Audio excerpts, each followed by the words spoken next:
Lore to sleep to stark souls. The complete trilogy story. In the beginning, there was only gray.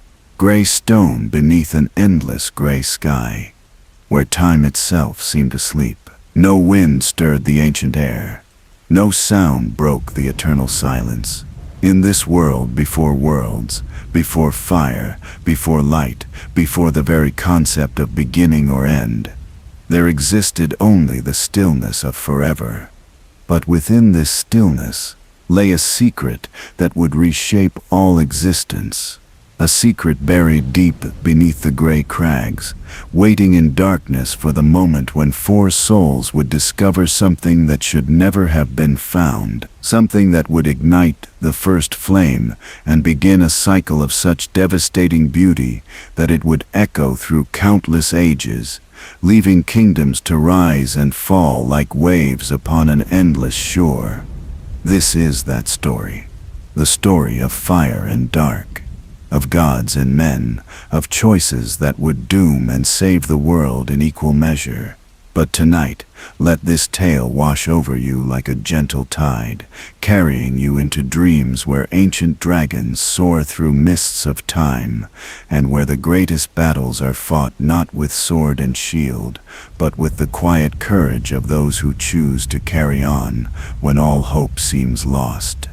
Picture, if you will, a world carved from living stone, massive arch trees stretched toward the gray heavens, their bark smooth as polished marble, their branches wide enough to hold entire cities. These giants had stood for millennia uncounted, their roots drinking from underground seas that had never known sunlight. Between their mighty trunks, stone paths wound like frozen rivers, connecting nowhere to nowhere in the perfect symmetry of eternity. Here, in this realm of perpetual twilight, dwelt the everlasting dragons, magnificent beings of scale and wing. They perched upon the highest branches and soared through the motionless air with grace that defied the very concept of gravity. Their scales shimmered like captured moonlight, and their eyes held the wisdom of ages that stretched back beyond memory. They were immortal, unchanging, perfect in their eternal dominion over this gray paradise. The dragons ruled not through conquest or dominion, but through simple existence. They were the world, and the world was them. No creature challenged their reign because no creature could conceive of a different way of being. This was the natural order, as fixed and certain as the stone beneath their claws. In the deepest caverns below, four beings discovered something extraordinary. Four souls found a flame that burned with impossible colors, casting shadows that danced with life itself. And though they did not yet know it, this discovery would cost them everything they held dear, while granting them power beyond imagination. But that moment of discovery remains ahead of us in our tale. For now, rest in the knowledge that in the age of ancients, all was peace, all was eternal, all was exactly as it should be. The first to walk these stone paths were beings of hollow frame and empty eyes. They moved like whispers through the gray landscape, neither alive nor dead, but something in between. These were the first undead, though they did not yet know that name. They existed in the spaces between the dragon's notice, gathering in the deep places where shadows pooled like still water. Among these hollow ones walked four, who would become legend. The first was tall and regal, with silver hair that caught what little light filtered through the gray sky. This one would become known as Gwyn, the Lord of Sunlight, though in these early days, he was simply another wanderer, seeking purpose in the endless twilight. Beside him walked one whose very presence seemed to whisper of endings. Where this figure's feet touched stone, tiny flowers of bone would bloom and crumble, leaving behind only the faintest trace of mortality. This was the one who would become Nito, the first of the dead, though death itself was still a foreign concept in this deathless realm. The third was wreathed in an aura of warmth that seemed to pulse like a heartbeat. Her hands glowed with an inner fire that cast dancing shadows on the stone walls of the caverns they explored. She would become known as the Witch of Izalith, mother of chaos and flame, though she had not yet learned to fear the power that flowed through her fingertips. And the fourth walked apart from the others, his form shifting like mist, sometimes there, sometimes not, always watching with eyes that held the depth of the abyss itself. This was the furtive pygmy, so easily forgotten that history itself would lose track of his name, though his legacy would prove the most enduring of all. They moved through the underground passages with growing purpose, drawn by something they could not name but could not resist. The flame called to them across the depths, its light painting their hollow faces with hope and terror in equal measure. But that discovery lies ahead of us, and for now, let us rest in the peace of the Age of Ancients. Let the gray stone cradle your thoughts as you drift toward dreams. Let the image of those mighty arch trees shelter you from all worry, their ancient strength promising that some things endure beyond all change. Soon, very soon, everything will change forever. But not yet. Not while you rest safe, in the time before time, when dragons ruled the sky, and the world knew only the gentle certainty of eternity. And so they found it, deep in the heart of the world, burning with colors that had no names. The first flame danced in a cavity of living rock, its tendrils reaching toward the four hollow ones with an almost eager welcome. But this flame was different from any fire that had ever existed. Where normal flame consumes and destroys, this flame gave. It offered power, purpose, and most precious of all, it offered an end to the hollow emptiness that had defined their existence. Each of the four reached into the flame and drew forth a soul of incredible power. Gwyn claimed the light soul, and his silver hair blazed like captured sunlight. The witch took the soul of life, and warmth flowed through her being like molten gold. Nito grasped the soul of death, and for the first time the concept of endings became real. And the furtive pygmy, so small and easily overlooked, found something else entirely in the flames, something dark and human and full of potential that the others barely noticed. But discovery of the flame brought with it a terrible realization. The everlasting dragons, perfect in their immortality, could not coexist with this new power. The flame's very existence was an insult to their eternal nature. Where they were unchanging, it was transformation itself. Where they were immortal, it spoke of beginnings and endings, of life and death, of the beautiful fragility that makes existence precious. The war that followed was not born of hatred, but of necessity. The dragons fought to preserve their eternal gray world, while the lords fought to birth something new under the light of flame. It was Gwyn's knights who turned the tide, warriors blessed with lightning that could pierce dragon scale. It was Seath the Scaleless, a dragon who had been born different, who provided the knowledge needed to strip his kin of their immortality. And it was the witch's chaos fire that scorched the ancient stone and drove the great worms from their perches in the sky. When the war ended, most of the dragons were gone, fled to distant lands, or transformed into lesser beings. A few remained, changed by proximity to the flame, becoming something new and strange. The Age of Fire had begun, and with it came the most beautiful kingdom the world had ever known. Lordran rose from the ashes of the old world, like a flower blooming in spring.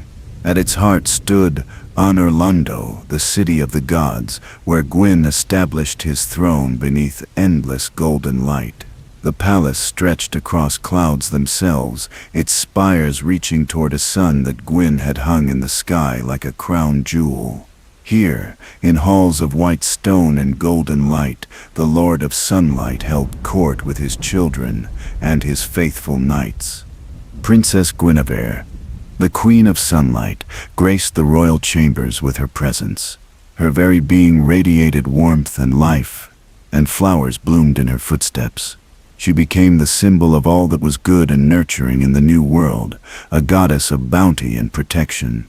Dark Sun Gwyndolin, mysterious and powerful, took dominion over the moon and stars, where his sister ruled the day. Gwyndolin commanded the night, weaving illusions and maintaining the delicate balance between light and shadow that kept Lordran stable and beautiful. And there was another, whose name has been lost to whispered shame. The nameless king, first of Gwyn's sons, who commanded dragons and lightning with equal skill. But his story belongs to shadows and sorrow that we will not dwell upon tonight. Let us instead remember him as he was in those early days, a prince of storm and sky, whose laughter echoed through the halls of Anor Londo. The 4 knights of Gwyn became legends in their own right. Ornstein the dragon slayer, whose golden spear could pierce any armor, led the royal guard with unwavering loyalty. Artorius the abyss walker, greatest of all warriors, stood as protector against the growing darkness that seemed to seep from the spaces between worlds. Hawkeye Goff, master of the great bow, watched the kingdom's borders from his tower, his arrows capable of bringing down even the mightiest foes. And Lord's blade Kirin, swift and deadly, moved like shadow through the halls of power, her daggers keeping the peace through methods that courtly etiquette preferred to ignore. Seath the Scaleless, the dragon who had betrayed his own kind, was granted a palace of crystal in the Duke's archives. Here he conducted his research into the nature of souls and immortality, driven by the knowledge that he alone among dragonkind had been born mortal. His experiments would eventually bear terrible fruit, but in these early days his work seemed to promise nothing but wonder and discovery. The Witch of Izalith retreated to her domain far below, where she continued her studies of flame and life. With her daughters by her side, she nurtured the chaos fire and sought to understand the deeper mysteries of the soul. Her realm bloomed with impossible life, where flame flowers grew tall as trees and lava flows carved beautiful patterns in the rock. Nito, the first of the dead, took dominion over the catacombs, where he watched over the natural cycle of life and death that the flame had introduced to the world. In his bone gardens, the spirits of the deceased found rest, while Nito himself served as shepherd to souls, making their journey from one state of being to another. And the furtive pygmy simply vanished into the growing human populations, his dark soul splitting and spreading among the race that would eventually inherit the world. So easily forgotten was he that even the gods paid him no mind, never suspecting that his gift would prove the most enduring of all.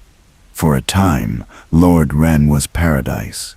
The sun shone eternal over Anor Londo. The gods walked among mortals with kindness and wisdom, and the kingdom stretched from the highest mountain peaks to the deepest underground caverns. Trade flowed along the great roads, scholars gathered in the Duke's archives to share knowledge, and warriors trained in the courtyards of the nobility. But even in paradise, there were whispers of change to come, for the first flame, source of all this beauty and wonder, was not eternal as the dragons had been. It flickered sometimes, casting strange shadows where there should have been only light. And in those moments of uncertainty, sensitive souls could feel something stirring in the deep places of the world. The pygmy's gift had taken root among humanity, and with it came something the gods had not anticipated.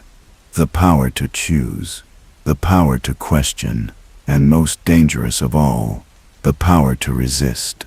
But those shadows remain far ahead in our tale, for now rest in the golden age of Lordran, when the gods were kind and the flame burned bright. Let the image of Anor Londo's spires carry you into peaceful sleep, knowing that somewhere in dreams, that perfect kingdom still exists, eternal and beautiful beneath its artificial sun.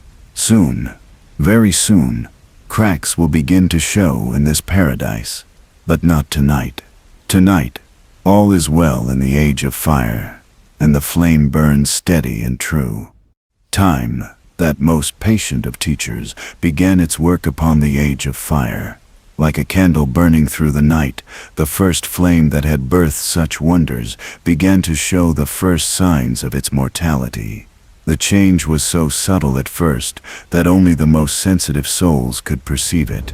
A slight dimming in the eternal sun over Anorlundo, a moment of coolness in the witch's domain where there had been only warmth, a whisper of uncertainty in Nito's bone gardens where death had always been absolute and final. Gwyn, Lord of Sunlight, felt it first. In the quiet moments between his royal duties, when he stood alone on the highest balcony of his palace, he could sense the flame's gradual weakening. It was not fear that touched his heart, for gods do not know fear as mortals do. Instead, it was something deeper and more profound. A recognition that all things, even the most beautiful and perfect, must eventually come to an end. The fading was not violent or sudden. No great catastrophe announced the beginning of the end. Instead, it crept in like twilight after a perfect summer day, so gradually that many never noticed the change at all. The golden light over Anorlundo grew just a shade dimmer. The flowers in Princess Guinevere's gardens bloomed just a little less vibrantly. The laughter in the halls of the gods carried just a hint of melancholy. And with this dimming came something entirely new to the world. Something that the Age of Ancients had never known, and that the early Age of Fire had successfully held at bay. The first undead began to appear among the human populations.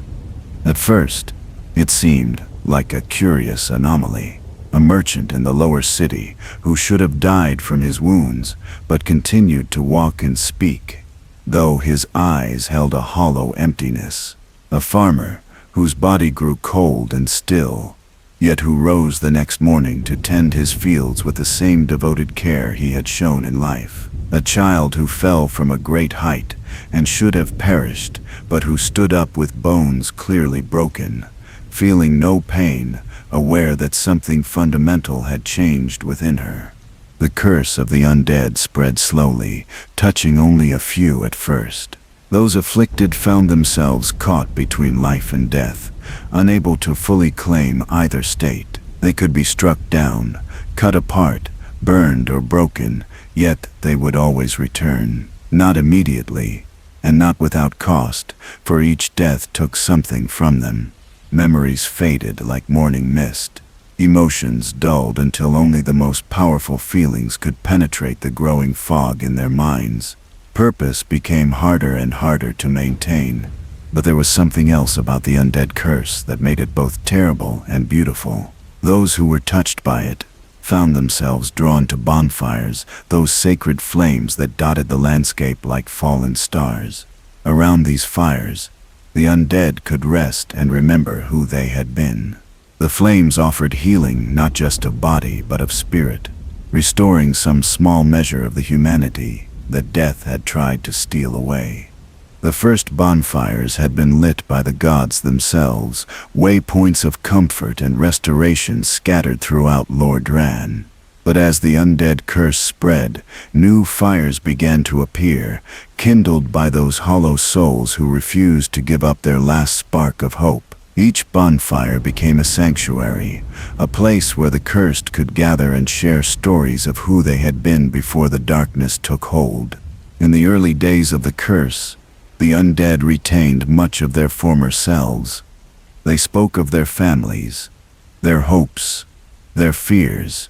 They formed communities around the bonfires, helping one another remember the warmth of human connection. Some even found love among their cursed brethren, proving that not even death could fully extinguish the human capacity for caring.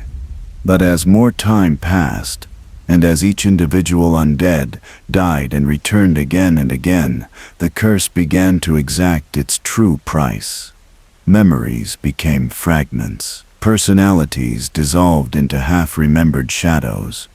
Purpose gave way to aimless wandering. The bonfires that had once been gathering places of community became solitary refuges where hollow beings sat in silence, staring into flames that reminded them of something they could no longer quite recall. The gods watched this development with growing concern. Here was something beyond their experience, beyond their control. The undead were not truly alive, so Guinevere's healing touch could not cure them. They were not truly dead, so Nito's dominion over death did not encompass them. They existed in a gray space between states, much like the Age of Ancients that the gods had worked so hard to overcome.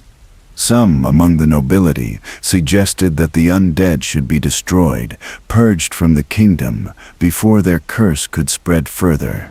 But Lord Gwyn, in his wisdom, recognized that such action would be both futile and wrong.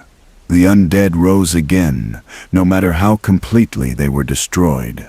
And more importantly, they were his subjects, citizens of Lordran, who deserved his protection, even in their cursed state. Instead, the gods established the Undead Asylum, a great fortress, built on a cliff overlooking the northern sea. Here, the undead could be cared for and contained, kept safe from a world that increasingly feared them, while being prevented from spreading their curse to others. It was meant as a mercy, a place of rest and healing where the cursed could live out their hollow existence in peace. The asylum was staffed by the most compassionate clerics and knights, those who had volunteered to tend to souls that could never truly be healed. They provided food that the undead did not need, comfort that the undead could barely perceive, and most importantly, they maintained the great bonfire at the asylum's heart. This flame, larger and more powerful than most, could restore even the most hollowed undead to a semblance of their former selves, if only temporarily. But perhaps the most important gift the asylum provided was Insomniacs. For among the undead, whispers began to spread of a prophecy, an ancient legend that spoke of a chosen undead, one who would rise above the curse and accomplish something that even the gods had failed to achieve. This chosen one would ring the bells of awakening, traverse the most dangerous regions of Lordran, and ultimately face a challenge that would determine the fate of the entire world. The prophecy was vague and incomplete, passed from one hollow mind to another like a half-remembered dream. Some spoke of linking the first flame, of sacrificing oneself to restore the Age of Fire to its former glory.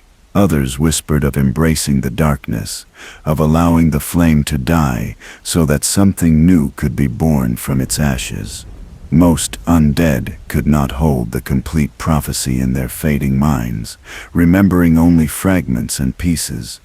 But the prophecy served its purpose. It gave the undead something to hope for, something to believe in during their darkest moments. And occasionally, when an undead heard the complete tale around a bonfire, when the flames burned high and their hollow mind cleared for just a moment, they would feel something stir within them.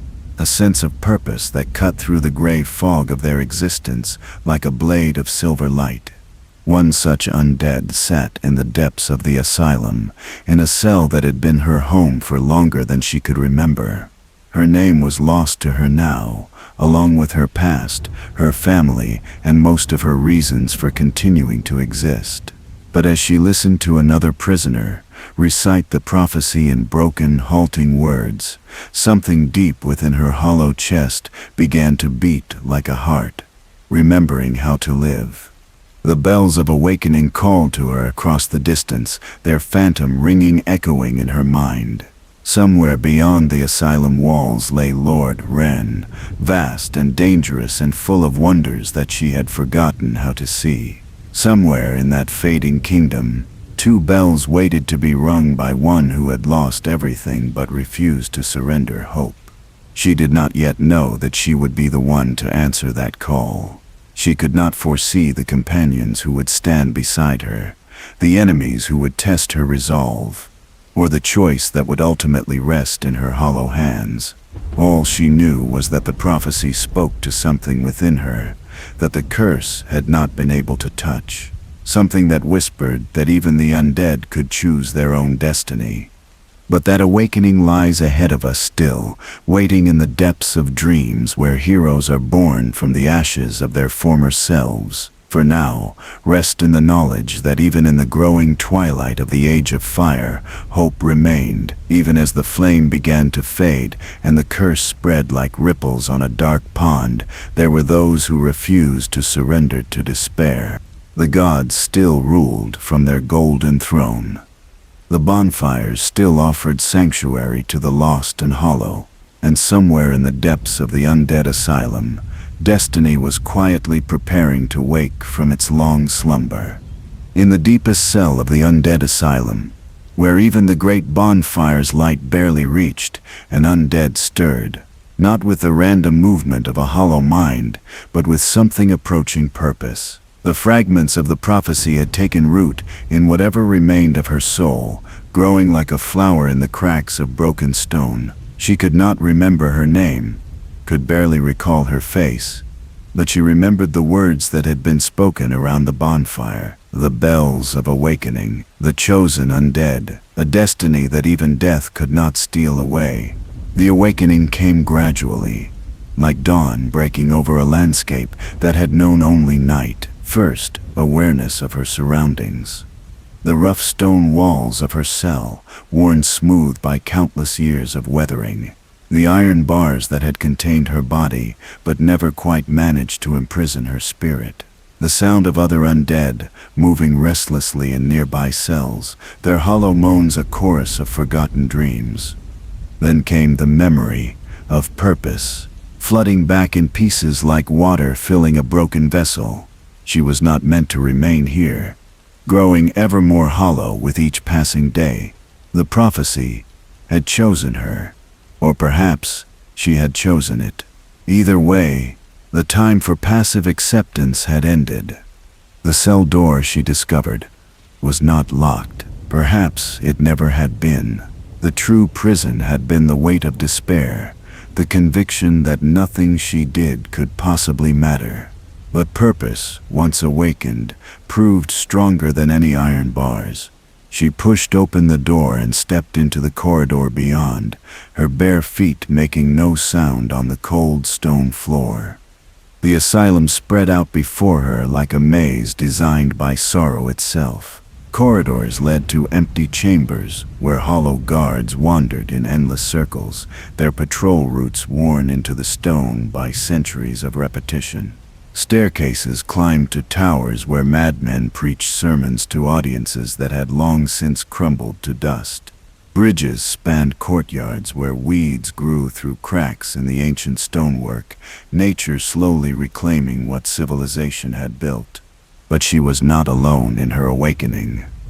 As she explored the asylum's twisted passages, she encountered another undead, who still retained enough of his mind to speak coherently.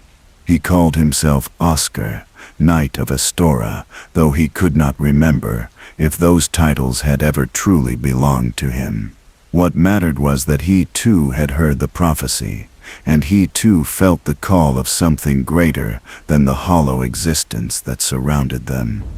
Oscar had found keys during his wanderings, remnants of the asylum's former function as a place of care and containment.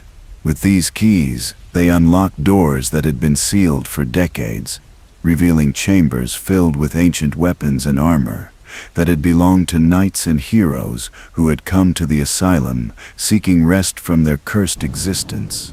The weapons felt familiar in her hands, as if muscle memory survived even when the mind that had trained those muscles was mostly gone. A straight sword, simple, but well-balanced, that seemed to sing with anticipation of battles yet to come. A wooden shield, scarred by countless impacts, but still strong enough to turn aside even the mightiest blows. Leather armor that had been crafted by masters whose names were lost to time, but whose skill lived on in every carefully placed stitch.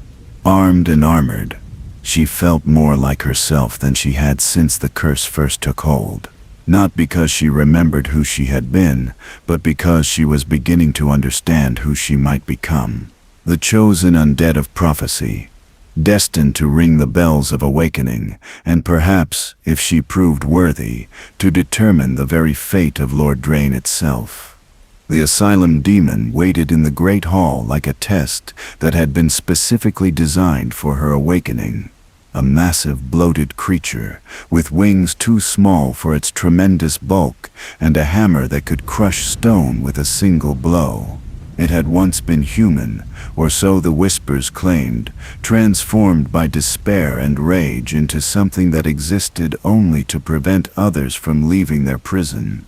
The battle was her first real test, and she discovered that the curse had given her something in exchange for all it had taken away. Death held no terror for one who had already died countless times. Pain became merely information, a signal to move faster or strike harder. And when the demon's hammer finally found its mark and her vision faded to black, she found herself back at the bonfire, whole and unharmed, but carrying the memory of everything she had learned. This was the gift of the undead curse, she realized. The ability to learn from failure without the finality that failure usually brought. Each death was a lesson, each resurrection a chance to apply that knowledge. The asylum demon fell on her third attempt, its massive form dissolving into light that seemed to flow into her very being, making her stronger. With the demon's defeat, the path out of the asylum opened before her. A giant raven, ancient beyond measure and wise beyond understanding, lifted her in its talons and carried her across the gray waters that surrounded the asylum. As they flew, she caught her first glimpse of Lordran spread out below like a vast tapestry, woven from stone and shadow, light and darkness. The undead burg sprawled beneath towering walls, its narrow streets and crumbling buildings home to hundreds of hollow undead who had lost their way. Beyond the burg lay the depths of the lower undead burg, where darker things than mere hollows were said to dwell. And beyond that, barely visible through the morning mist, rose the impossible spires of Anerlondo, still gleaming with the remnants of divine light, though that light seemed dimmer than the stories claimed. The raven set her down in a courtyard where a bonfire burned with welcoming warmth. As she knelt beside it, feeling its flames restore both body and spirit, she heard a voice speaking from the shadows. Deep and resonant, with an accent that spoke of great age and even greater knowledge. "Well, well, what have we here?" the voice inquired with what might have been amusement. "Another undead, I see. And not just any undead, but one who carries the scent of destiny about her like perfume." From a well in the center of the courtyard emerged a serpent of impossible size, its head alone larger than her entire body. Its scales were the color of old bronze, and its eyes held the wisdom of eons. This was King Seeker Frampt, primordial serpent and advisor to Lord Gwyn himself, though she did not yet know his name or his significance. "You seek to ring the bells of awakening, do you not?" Frampt continued, his voice carrying a note of approval. "Yes, I can see it in your hollow eyes. The spark of purpose that refuses to be extinguished. You have come far already, but your true journey is only beginning." He spoke to her of the bells, one high above in the undead parish, where gargoyles kept eternal watch over the sacred bronze. The other deep below in the ruins of Blighttown, where chaos and poison had claimed what had once been a thriving district of Lordran. Both bells were guarded by trials that would test everything she had learned, and everything she hoped to become. "But beware, chosen undead," Frampt warned, his great head swaying hypnotically as he spoke. "You are not the first to attempt this task, nor will you be the last if you fail. Many have heard the prophecy. Few have possessed the strength to see it through to its conclusion. The path ahead will demand sacrifices that you cannot yet imagine." As Frampt sank back into his well, Leaving her alone with the dancing flames of the bonfire, she felt the weight of destiny settling upon her shoulders like a mantle woven from hope and terror in equal measure. Somewhere in the distance, she could hear the phantom ringing of bells that had not yet been struck, calling to her across the ruins of a kingdom that had once been the most beautiful place in all the world. The undead burg stretched out before her, its gates standing open like an invitation written in rust and shadow. Beyond those gates lay companions who would stand beside her, enemies who would test her resolve, and secrets that would reshape her understanding of everything she thought she knew about the nature of fire and dark, gods and men, sacrifice and salvation. But that knowledge awaited her in the depths of dreams yet to come. For now, rest beside the bonfire and let its flames carry away your worries. Let the image of Lordran's vast mysteries lull you towards sleep, knowing that somewhere in the distance, bells are waiting to be rung by hands that refuse to surrender to despair. The chosen undead's true journey begins at dawn, but night is still deep, and there is time yet for peaceful rest before the awakening comes.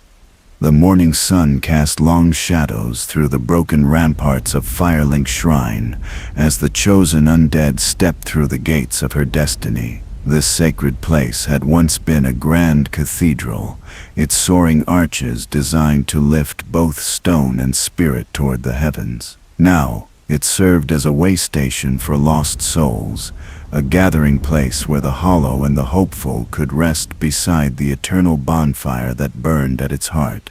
She was not alone in this place of beginnings. Other figures moved through the shrine's crumbling halls, each carrying their own burden of purpose or despair. Near the bonfire sat a knight in armor, so tarnished that its original color was impossible to determine. His posture spoke of defeat, shoulders bent beneath the weight of countless failures. This was crestfallen warrior, though he had long since forgotten the name he had carried before the curse took hold. "Another one, eh?" he muttered, as she approached the flames. "Well, at least you've still got that spark in your eyes. Give it time. This place has a way of grinding even the strongest wool down to dust and memory." His words carried the bitter wisdom of one who had attempted the pilgrimage many times, only to return broken and hollow to this same spot. Yet there was kindness in his warning, the desire to spare another soul the pain he had endured. She thanked him with a nod and moved on, understanding that his path and hers were destined to diverge.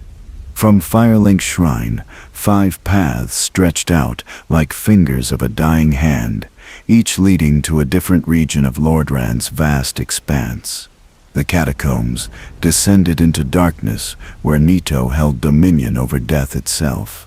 The ruins of New Lundo lay flooded and haunted, its streets claimed by vengeful spirits. The path to the Valley of Drakes promised swift death for the unprepared. Blighttown festered in the depths below, a maze of poison and decay where the second bell waited, but wisdom suggested beginning with the path that led upward toward the undead burg and the parish beyond. Here lay the first bell, and here she would learn whether the spark of purpose that burned within her chest was bright enough to illuminate the darkness ahead. The undead burg revealed itself as a monument to entropy, a place where civilization had slowly crumbled under the weight of its own cursed inhabitants. Narrow streets wound between buildings that leaned against each other for support, their foundations weakened by centuries of neglect.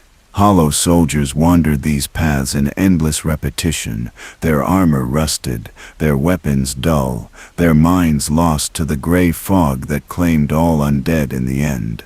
Yet even here, beauty persisted. Moss grew in emerald curtains down the ancient walls. Flowers bloomed in window boxes that no one remembered planting. Somewhere in the distance, she could hear the sound of running water, a fountain that continued to flow despite the absence of those who had built it. Life found a way to flourish, even in the heart of decay. The first real challenge came in the form of the Taurus demon, a massive creature that had claimed the ramparts overlooking the burg as its territory. Bull-headed and savage, it wielded axes larger than most men, and its roar shook loose stones from the ancient battlements. The creature had once been a guardian, charged with protecting the innocent from invaders. Now it protected nothing but its own hollow existence, attacking anything that dared to enter its domain. Their battle took place high above the streets, on a narrow walkway, where a single misstep would mean a plummeting fall to the stones below. She had learned from her encounter with the asylum demon that patience and observation were often more valuable than raw strength. The Taurus demon was powerful but predictable, its attacks following patterns that could be learned and exploited. Victory came not through overwhelming force, but through understanding. A ladder led to a tower overlooking the demon's territory, and from this vantage point, a plunging attack could deal tremendous damage. The creature fell with a sound like thunder, its essence flowing into her being and making her stronger, more resilient, better prepared for the trials ahead. Beyond the demon's domain, the bird gave way to the undead parish, where the first bell waited in a tower that had once been the pride of Lordran's faithful. The parish was a study in contrasts, its main cathedral still magnificent despite the centuries of abandonment. Stained glass windows cast colored light across floors where hollow clerics knelt in eternal prayer, their minds lost, but their faith somehow still intact. Here she encountered her first true companion, though she did not recognize him as such at first meeting. A figure in brilliant golden armor sat motionless before the cathedral's main altar, so still that she initially mistook him for a statue. Only when she drew closer did she realize that this was a living knight, deep in meditation or prayer. "Ah, hello there," he said. When her footsteps finally roused him from his reverie, his voice was warm and rich, filled with genuine pleasure at encountering another soul in this desolate place. "I am Solaire of Astora, and I'm engaged in some jolly cooperation."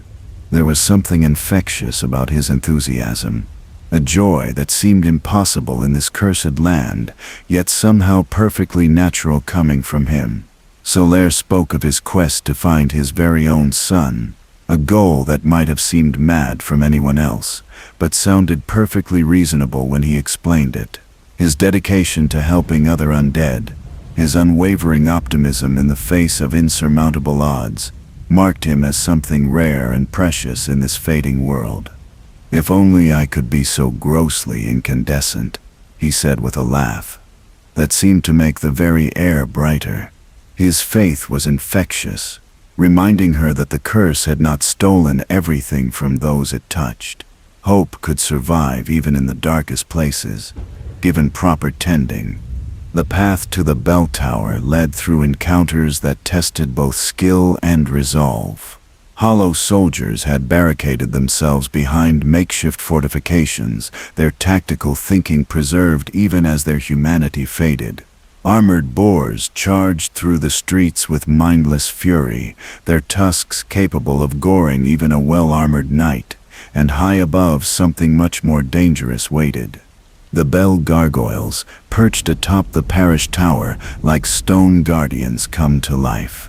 These creatures were remnants of the war against the dragons, artificial beings crafted to serve Lord Gwyn's army.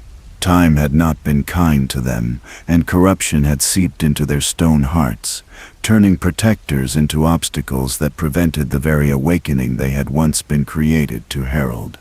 The battle with the gargoyles unfolded like a deadly dance, performed high above the parish rooftops. One gargoyle alone would have been a formidable opponent. Its stone hide resistant to most weapons, its breath weapon capable of turning armor to slag. But these creatures hunted in pairs, their movements coordinated despite the madness that had claimed their minds. Victory required everything she had learned about patience, timing, and the careful management of resources. Estus flask healing had to be rationed carefully, used only when absolutely necessary. Attacks had to be precisely timed to avoid the creature's devastating counterstrikes. And when one gargoyle fell, its partner's fury doubled, making the final phase of the battle the most dangerous of all. When the second gargoyle finally crumbled to dust, the silence that followed was profound. For the first time since leaving the asylum, she stood in a place where no enemies remained, where the only sound was her own breathing and the whisper of wind through ancient stone. The bell tower stretched above her, its bronze bell gleaming in the afternoon sunlight. The rope that would ring the bell felt surprisingly light in her hands, as if the mechanism had been waiting for this moment for centuries. When she pulled, the sound that emerged was pure and clear, a note that seemed to resonate not just through the air, but through the very fabric of reality itself. The bell's song carried across all of Lordran, announcing to gods and demons alike that the prophecy was in motion, that the chosen undead had taken the first step toward whatever destiny awaited. In the silence that followed the bell's fading echo, she felt a change within herself. Not just the satisfaction of a goal achieved, but a deeper transformation. The hollow emptiness that had defined her existence since leaving the asylum was beginning to fill with something indefinable but precious. Purpose, perhaps, or hope, or simply the recognition that she was becoming something more than she had been. But one bell was not enough. The prophecy spoke clearly of two bells that must be rung to awaken whatever power lay dormant in Lordran's depths. The second bell waited far below, in the poisonous depths of Blight Town, where chaos and corruption had transformed what had once been a thriving district into a nightmare of rust and decay. Yet, as she descended from the bell tower, past the peaceful parish where Solaire still maintained his vigil, she carried with her the memory of that clear bronze note. It had been beautiful, that sound, and it had marked her first real victory against the forces that sought to keep Lordran locked in its cycle of decline. The path to Blight Town would test her in ways she could not yet imagine, but she no longer walked it alone. Solaire's friendship had reminded her that even the cursed could find companionship. The bell's song had proven that even the hollow could achieve greatness, and somewhere in the distance she could swear she heard the faint answering chime of the second bell, waiting in the depths below to complete the awakening that would reshape the world. The sun was setting over the parish as she made her way back toward Firelink Shrine, but its golden light seemed warmer now, more welcoming. She had rung the first bell, and in doing so, she had proven to herself and to the world that the chosen undead was more than just another hollow soul stumbling through the ruins of a dying kingdom. She was hope given form, destiny walking on mortal feet, and the first real chance for change that Lordran had seen in countless years. Tomorrow would bring new challenges, darker paths, and tests that would push her to her very limits. But tonight, she could rest beside the eternal bonfire with the satisfaction of knowing that the impossible was merely difficult, and that even the most daunting prophecy could be fulfilled, one step at a time. In the quiet hours between triumph and trial, when the echo of the first bell still resonated in her memory, the chosen undead found herself drawn to the stories whispered around bonfires throughout Lordran.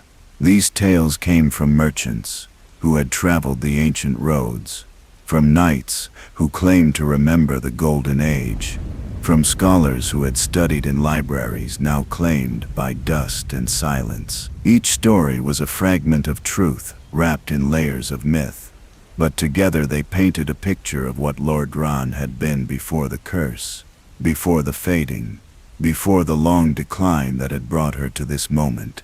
The most persistent stories spoke of Lord Gwyn in his prime, when his light had been strong enough to kindle artificial suns, and his presence alone could banish the deepest shadows. Those who claimed to remember him described a figure of impossible majesty, tall beyond mortal measure, his silver hair flowing like captured starlight, his very presence warming the air around him like a gentle hearth fire. When Gwyn walked the halls of Anorlando, flowers would bloom in stone window boxes that had been barren for seasons. When he held court, his voice carried the authority of thunder tempered with the kindness of summer rain. But the stories also spoke of his loneliness, the terrible isolation that came with godhood. For all his power, all his wisdom, Gwyn remained fundamentally alone in ways that mortals could barely comprehend. His children loved him, but they could not truly understand him. His knights served him with absolute loyalty, but service was not the same as companionship. Even among his fellow lords, he stood apart, the brightest flame in a constellation of lesser lights. The Knight of Astora, who had become her companion, knew some of these stories, and in their quiet moments together, Solaire would share what he had heard in the temples of his homeland. He spoke of Gwyn's great works, the forging of lightning spears that could pierce dragon scale, the raising of Anorlando from raw stone and ambition, the establishment of the covenant that bound knights to their sacred duty. But Solaire's favorite stories were simpler ones, tales of a god who would walk among his people in disguise, helping farmers with their harvests, blessing the sick with his touch, ensuring that the light he had kindled would reach even the humblest corners of his kingdom. They say, Solaire would murmur as they rested beside the bonfire, that Lord Gwyn could see the future, all the possible futures that branched out from every moment like the limbs of a great tree. And in all those futures, he saw the fading of the flame. Yet still, he chose to kindle it, knowing that its light would be temporary. That takes a special kind of courage, don't you think? The stories of the Witch of Izalith carried a different flavor, touched with wonder and warning in equal measure.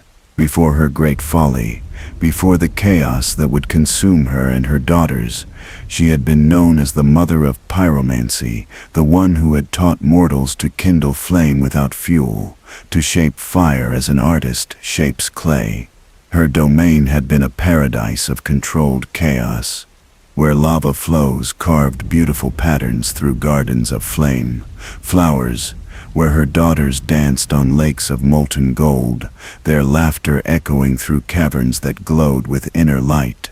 The witch had been driven by love, according to the stories, love for her daughters, love for the beauty of flame, and most of all, love for the first flame itself. When she saw that great fire beginning to dim, she had attempted something unprecedented. She tried to recreate the first flame, to kindle a new source of light that could sustain the age of fire indefinitely. The attempt had been born of the purest intentions, the desire to preserve something beautiful rather than watch it fade into memory.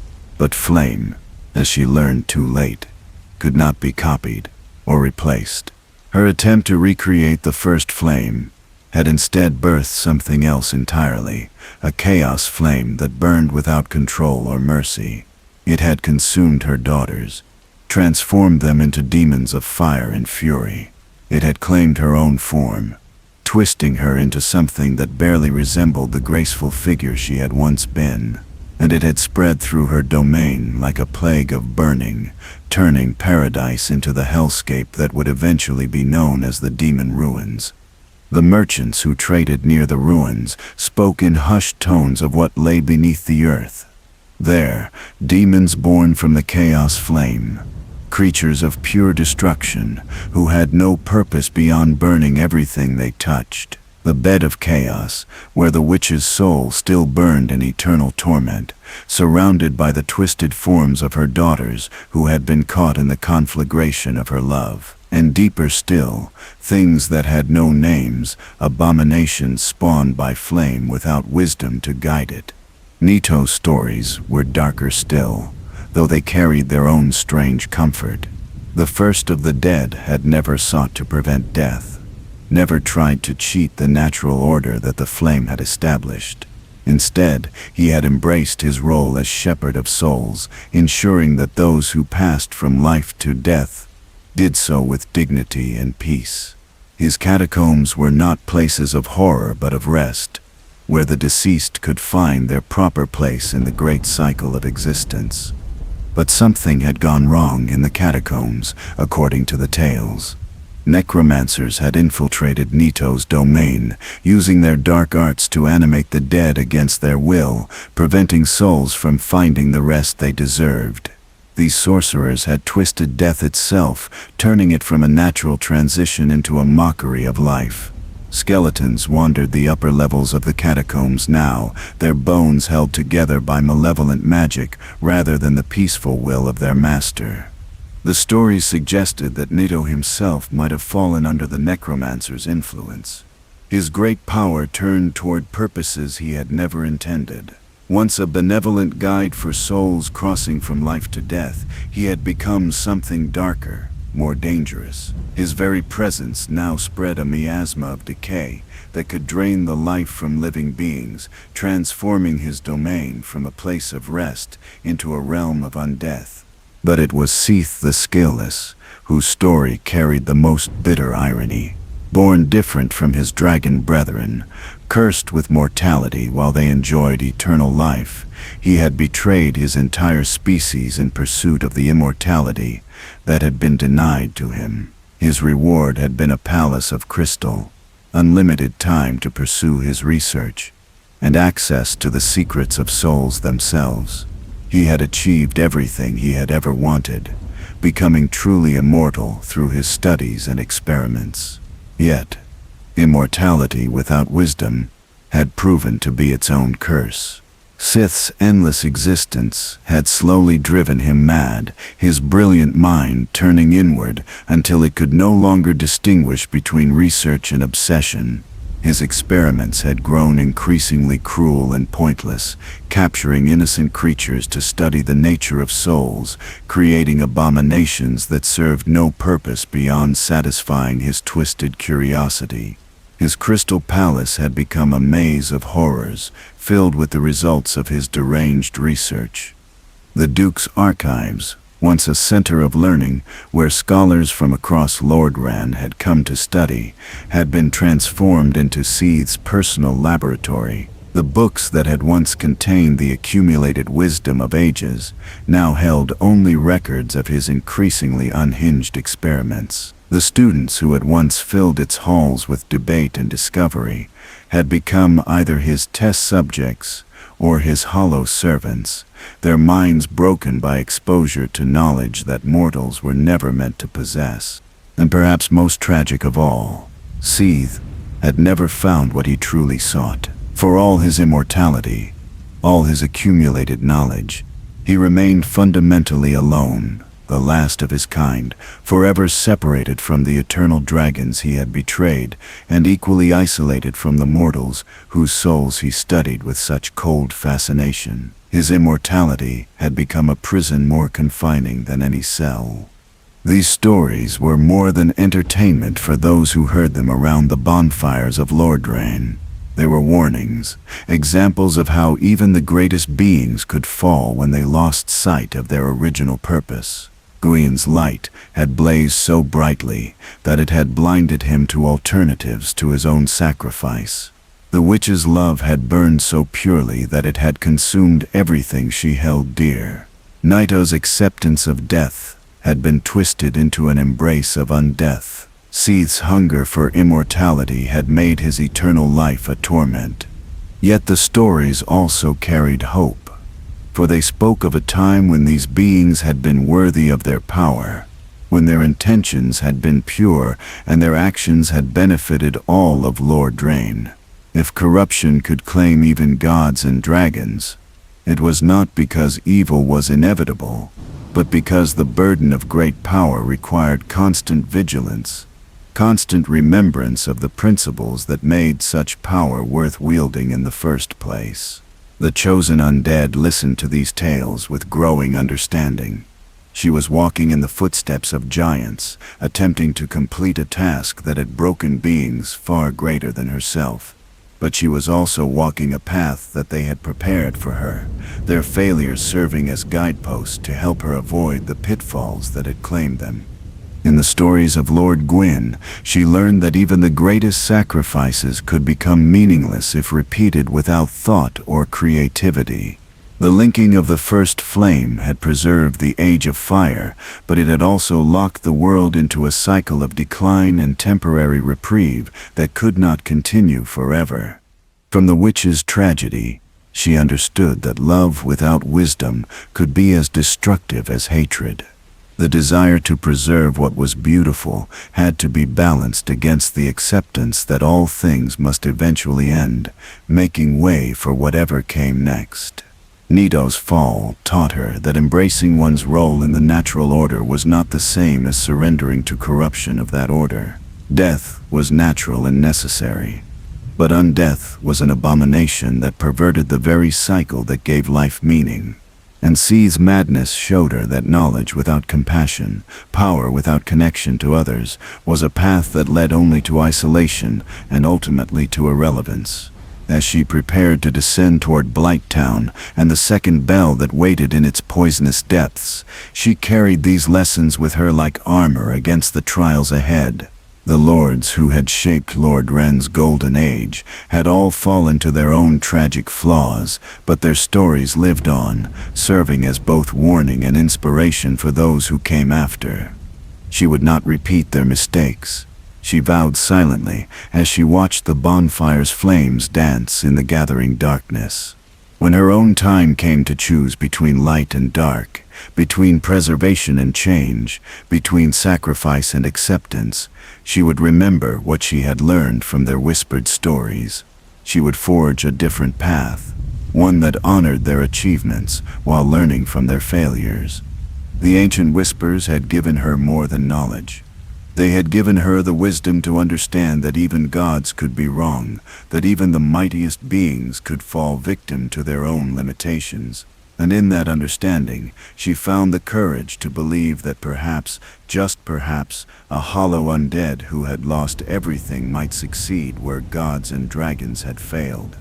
The path to the second bell stretched before her, dark and treacherous, and filled with perils that would test everything she had learned. But she no longer walked it as a simple hollow, seeking to fulfill a prophecy. She walked it as someone who understood the weight of the choices ahead, someone who carried the lessons of ages in her heart, someone who might just be wise enough to break the cycle that had trapped Lordran in its spiral of decline. The descent into Blighttown had tested her in ways that no amount of preparation could have anticipated. Through the poisonous swamps where toxic darts whistled through perpetual twilight, past the crude platforms where desperate souls had built a mockery of civilization from scavenged wood and rusted metal, down into the very roots of Lordran, where chaos and despair had seeped into the bedrock itself. But she had persevered, and the second bell had rung its deep, resonant note, joining its voice with its distant brother to complete the awakening that the prophecy demanded. With both bells silenced after their ancient song, new pathways had opened throughout Lordran. Ancient mechanisms, dormant for centuries, had stirred to life at the sound of their harmony. Gates that had been sealed since the beginning of the Age of Fire groaned open on hinges thick with rust and time. Barriers that had protected dangerous regions from unwary explorers crumbled to dust, revealing passages that led deeper into the world's hidden heart. King Seeker Frempt had been waiting for her return to Firelink Shrine, his massive serpentine head emerging from the well with what might have been satisfaction gleaming in his ancient eyes. The primordial serpent spoke of the next phase of her journey, of Lord souls that must be claimed before she could approach the final test that awaited in the ruins of the kiln of the first flame. 4 great souls you must gather, Frempt explained, his voice carrying the weight of prophecy made manifest. The souls of those who first found power in the flame's light, who ruled Lordran in its golden age, and who have now fallen to shadow and madness. Only by claiming their essence can you gain the strength needed for what comes after. The first of these souls belonged to Seath the Scaleless, the dragon, who had betrayed his own kind and found immortality at the cost of his sanity. His crystal palace in the Duke's archives had become a maze of madness, filled with the products of his deranged experiments and guarded by creatures that had once been scholars seeking knowledge. The battle with Seath had been as much a mercy as a necessity, ending the torment of a mind that had been broken by too much time and too little wisdom. As his crystal form shattered and his soul flowed into her being, she felt a profound sadness for what he might have been. In the moments before his madness consumed him, Seath had been a seeker of truth, driven by the same curiosity that motivated the greatest scholars and philosophers.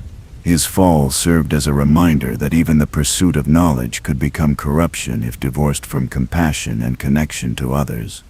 The Witch of Izalith's soul proved more difficult to claim, buried as it was in the heart of the chaos flame that had consumed her attempts to recreate the first fire. The journey through the demon ruins and into the depths of lost Izalith revealed the full scope of her tragedy. What had once been a paradise of controlled flame had become a hellscape where demons born of chaos wandered aimlessly, their existence a mockery of the life that the witch had tried to preserve. The bed of chaos itself was barely recognizable as having once been a living being. Twisted roots and burning branches had replaced flesh and bone, while at its center, the remnants of the witch's consciousness flickered like a candle in a hurricane. The creature that emerged from this fusion of flesh and flame was no longer truly the witch, but rather a living embodiment of her greatest mistake, forever trapped in a cycle of creation and destruction that served no purpose beyond perpetuating its own existence. When the bed of chaos finally fell, crumbling into ash and ember, the soul that emerged was tinged with regret, so profound that it threatened to overwhelm her own consciousness. Through that soul, she experienced a fragment of the witch's final moments, the horrible realization that her attempt to preserve the flame had instead birthed something that would consume everything she held dear. It was a lesson written in fire and sorrow about the dangers of love unchecked by wisdom. The catacombs beckoned next, where Nito, the first of the dead, held court among the bones of ages. The descent through those haunted passages revealed the extent to which the natural order of death had been perverted by necromantic arts. Skeletons reassembled themselves endlessly, animated by magic that prevented their souls from finding rest. The deeper chambers were filled with creatures that had never been alive in any conventional sense, amalgamations of bone and dark sorcery that existed only to guard the approaches to their master's tomb. Nito himself had become something far removed from the benevolent shepherd of souls he had once been. His massive skeletal form was wreathed in miasma that carried the stench of corruption, and his very presence spread decay to everything around him. Yet in the brief moments of clarity between his attacks, she could glimpse something of what he had been before the necromancer's influence took hold. A sadness that spoke of eons spent watching the natural order he had sworn to protect being slowly twisted into mockery. The battle in the depths of his tomb was as much an exorcism as a confrontation. With each blow struck against his corrupted form, some of the necromantic taint seemed to lift from the surrounding area. When his great form finally crumbled to dust, the soul that emerged carried with it a sense of profound relief, as if Nito himself had been grateful for the release from his tormented existence. But it was in the depths of New Londo that she encountered the most troubling revelation of her journey. The flooded ruins held secrets that challenged everything she thought she understood about the nature of her quest. Here, another primordial serpent waited, one whose message differed dramatically from Framp's counsel. Darkstalker, Katha, emerged from the abyss with words that rang with their own terrible logic. He spoke of the dark soul, the fragment of the first flame that the furtive pygmy had claimed in those distant days when the Age of Fire began. Unlike the other Lord Souls, which had been used to establish dominion over specific aspects of existence, the Dark Soul had been different. It had been human in its essence, meant not for gods or dragons, but for the race that would eventually inherit the earth. The fire fades, Catha whispered, his voice carrying the weight of hidden truth. And the lords go without thrones. Surrender to the dark. Inherit the flame, and let darkness settle upon the world. This is the truth of your noble pygmy ancestor. His words painted a very different picture of the cycle that bound Lordran.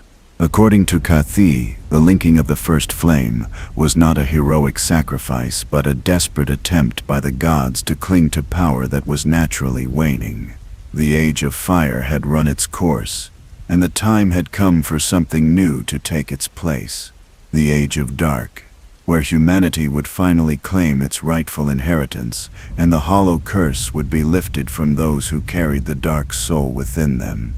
The revelation that she had been manipulated, that her quest might serve to perpetuate the very suffering she sought to end, cast her journey in an entirely new light.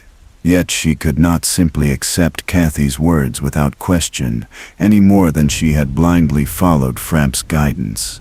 Both serpents spoke partial truths, wrapped in their own agendas, leaving her to discern for herself what path would truly serve the greater good.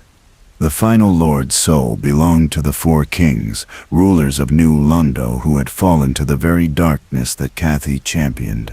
Their story was a cautionary tale about the seductive nature of the abyss, how beings who had started with noble intentions could be corrupted by power that promised easy solutions to complex problems. The flooded ruins of their city bore witness to the price of their fall, with the sacrifice of countless innocent lives deemed acceptable to prevent the abyss from spreading beyond their domain. The battle in the abyss itself took place in a realm where conventional understanding held no meaning. Here, surrounded by absolute darkness, she faced beings who had transcended individual identity, becoming fragments of a larger malevolent will. The four kings attacked not as separate entities, but as manifestations of the same consuming hunger that defined the abyss itself. Victory required her to embrace something of the darkness herself, to don the covenant of Artorias that had been wrested from the fallen knight, who had attempted this same task before her.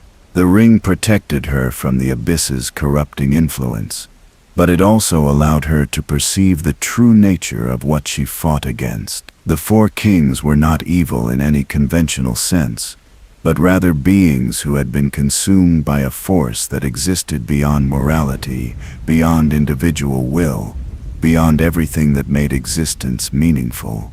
When the last of the kings fell, and their collective soul was claimed, she stood alone in the heart of the abyss, surrounded by darkness, so complete that it seemed to have physical weight. Yet she had not been consumed, had not lost herself to the void that had claimed so many others. The dark soul within her, inherited from the furtive pygmy, had served as an anchor, keeping her connected to her own humanity, even in the face of absolute negation. With all four Lord Souls in her possession, the path to the kiln of the first flame lay open before her. But the knowledge she had gained from Catha's revelation weighed heavily on her heart. She could follow Framp's counsel and link the flame, sacrificing herself to perpetuate the Age of Fire for another few centuries before the cycle repeated itself with another chosen undead. Or she could heed Catha's words and allow the flame to die, ushering in an age of dark whose consequences remained unknown, but might break the cycle of suffering that had claimed so many. The approach to the kiln took her through the ruins of the undead asylum, now overrun with demons that had escaped from the Chaos Flame's domain. It was fitting, perhaps, that her journey should come full circle, bringing her back to the place where her conscious quest had begun. But she was no longer the hollow creature who had stumbled through those corridors in confused desperation. She carried within herself the essence of gods and dragons, the knowledge of ages, and the terrible burden of choice that would determine not just her own fate, but the future of all existence. The kiln itself was a shadow of its former glory, a circular chamber where the first flame guttered like a candle in its final moments. Ancient columns supported a roof that had partially collapsed, letting in shafts of gray light that illuminated the ash-covered floor. At the chamber's heart, a figure waited, one that she recognized even though his form was wreathed in flame and shadow. Lord Gwyn, the once mighty ruler of Anor Londo, had become something barely recognizable as the god he had been. His sacrifice to link the first flame had hollowed him out, leaving behind only a husk animated by duty and desperation. His silver hair had been consumed by the fires he had embraced, his majestic presence reduced to a shambling remnant that attacked anything approaching the flame he still guarded.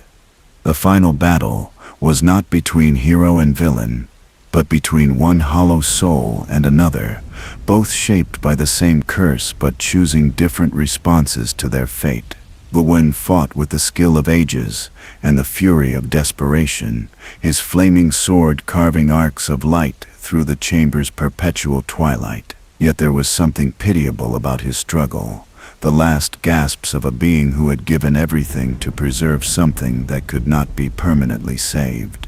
When Gwyn finally fell, his form dissolving into motes of light that drifted toward the failing flame, she stood alone before the choice that would define not just her own destiny, but the fate of all who came after. The first flame flickered before her, barely more than embers now, waiting for her decision. She could reach into those dying flames and kindle them with her own essence, as Gwyn had done before her and as countless others might do in ages yet to come. The fire would blaze anew, the sun would rise again over Anor Londo, and the age of fire would continue for a few more centuries before the cycle repeated itself. Her sacrifice would buy time, nothing more, but perhaps that time would be enough for others to find a better solution. Or she could turn away, let the flames gutter out completely, and usher in the age of dark that Kathi had promised. Humanity would inherit the earth, the hollow curse would be lifted, and something entirely new would have the chance to grow from the ashes of the old world. But darkness held its own dangers, its own potential for corruption, and there was no guarantee that what emerged would be better than what came before. Standing before that dying flame, she understood finally why so many before her had chosen to link the fire, despite knowing the temporary nature of their sacrifice. It was not heroism that drove them, but love. Love for the beauty that the age of fire had created. Love for the people who would suffer if that light went out. Love for the hope that perhaps this time, somehow the solution would prove more permanent than before. The flame called to her, offering its warm embrace to one who had wandered so long in hollow darkness. And in that moment of perfect choice, with all possibilities balanced on the edge of decision, she made the choice that felt right, not for the world, not for the abstract principles that the serpents represented, but for herself and those she had come to care about during her long journey. The fire's response to her decision would echo through ages yet to come. But for now, in this moment of transition between one age and the next, there was only peace.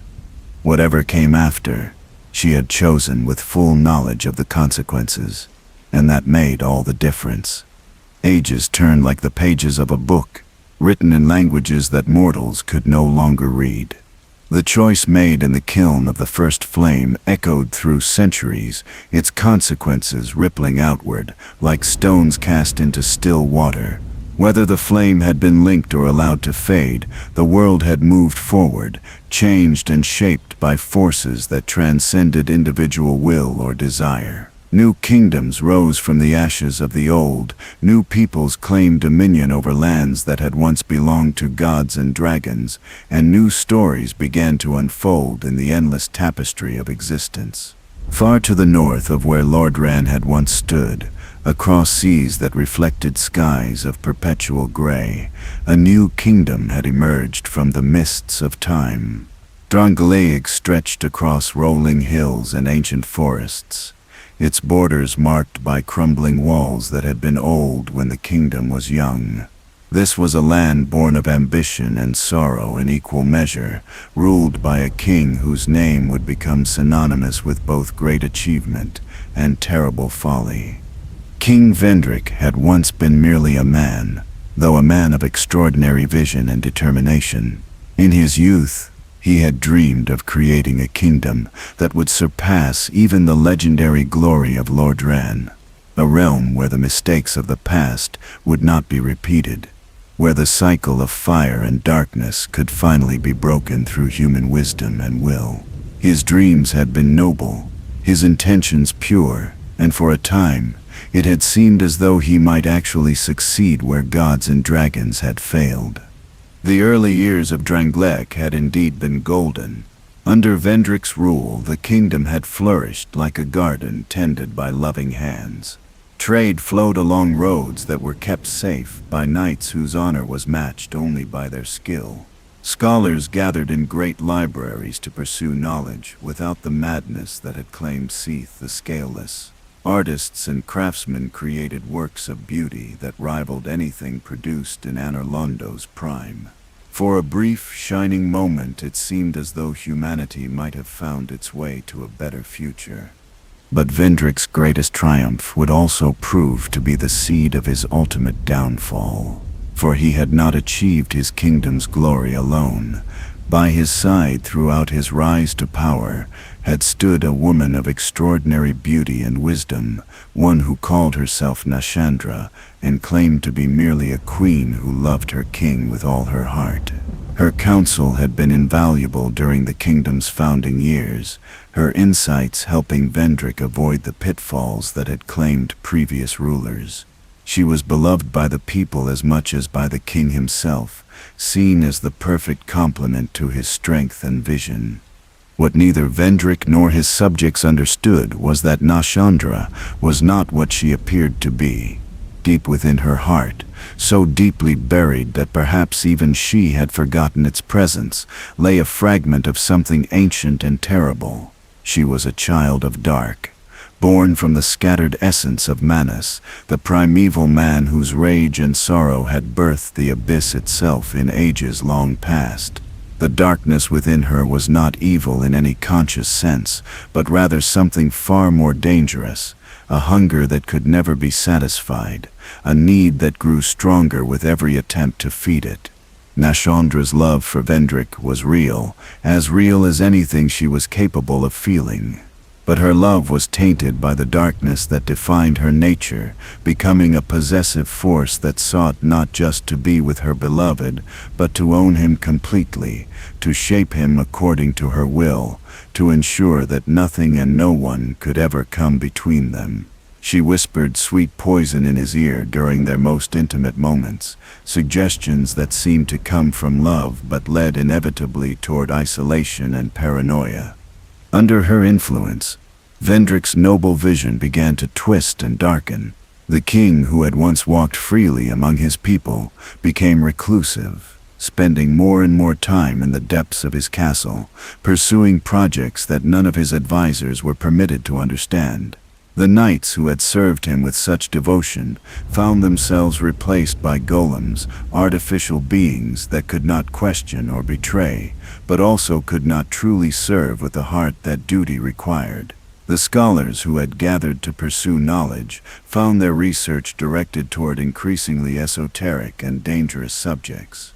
Most dangerous of all, Nashandra convinced her husband to pursue a quest that would take him to the very edge of the world, to lands where ancient powers still stirred in their eternal sleep. She spoke to him of the giants who dwelt across the northern sea, beings of immense power who possessed secrets that could make Drangleic truly eternal. The conquest of the giant's homeland became Vendrick's obsession, a war that he convinced himself was necessary for his kingdom's security, but that served primarily to feed Nashandra's insatiable hunger for power. The war against the giants was a tragedy written in blood and ash. These ancient beings had lived in peace for countless centuries, their massive forms tending forests that had grown since the world was young, their gentle hearts harboring no malice toward the humans who had begun to spread across the world. They had no interest in conquest or dominion, seeking only to preserve the natural beauty that surrounded their mountain homes. But Vendrick's armies came to them like a plague of iron and flame, driven by their king's conviction that the giants posed a threat to everything he held dear. The battles that followed were less wars than massacres, for the giants, despite their great size and strength, were not warriors by nature. They fought only to defend their homes and families, and when defeat became inevitable, they chose exile over surrender, fleeing across the northern sea to the lands that would one day be known as the Iron Keep. The victory should have satisfied Nashandra's hunger, should have given Drangleic the power and security that Vendrick had sought. Instead, it marked the beginning of the kingdom's slow decline into the same cycle of decay that had claimed Lordran before it. The giant's exile brought with it a curse that settled over Drangleic like a shroud, not the dramatic corruption of the abyss or the chaos of uncontrolled flame, but something more subtle and perhaps more devastating. The curse manifested as a gradual loss of purpose and meaning that crept through the kingdom like a slow poison. Knights found themselves questioning the oaths that had once given their lives direction. Scholars discovered that the knowledge they sought seemed increasingly pointless, their research leading to conclusions that satisfied no one and helped nothing. Artists created works that grew steadily more abstract and meaningless, as if beauty itself was becoming a foreign concept.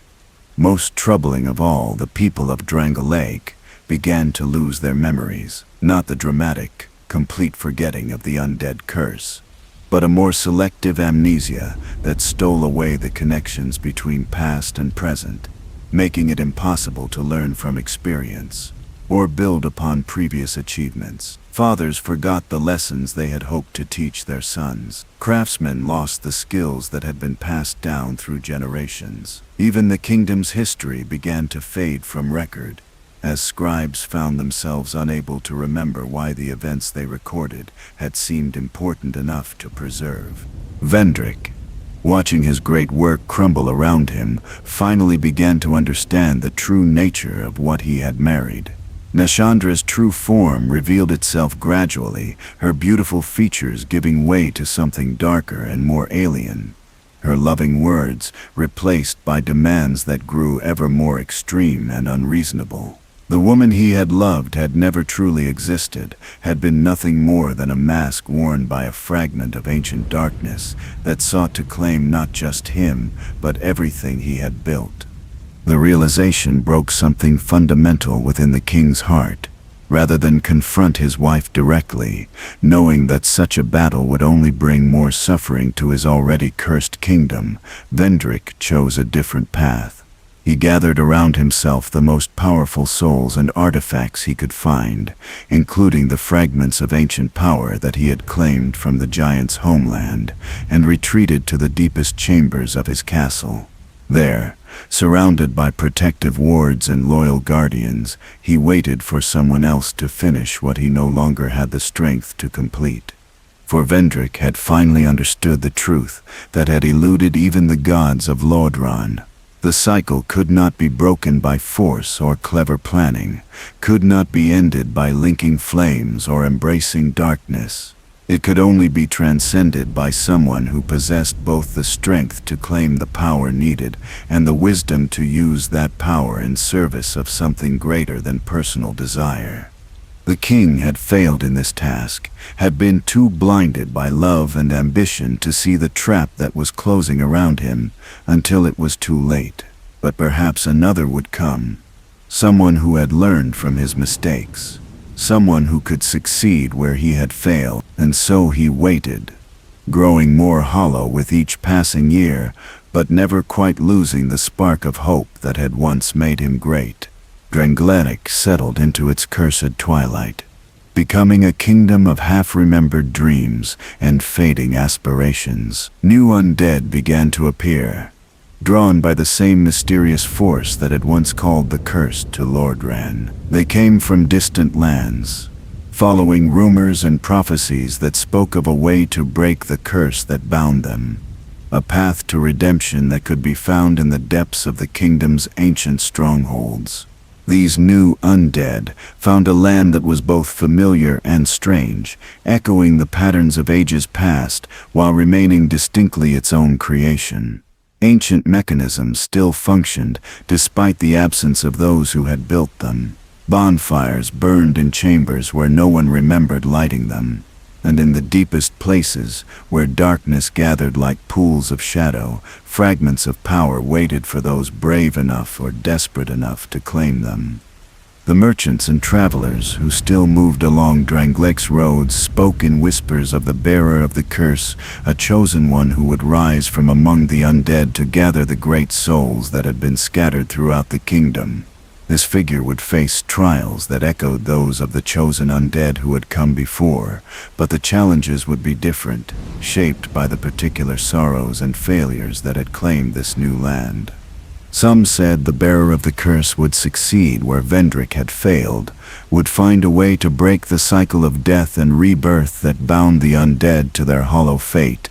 Others claimed that success was impossible, that the curse could only be managed, never truly cured, and that the best any undead could hope for was to maintain their sanity and purpose for as long as possible before the gray fog of forgetting claimed them.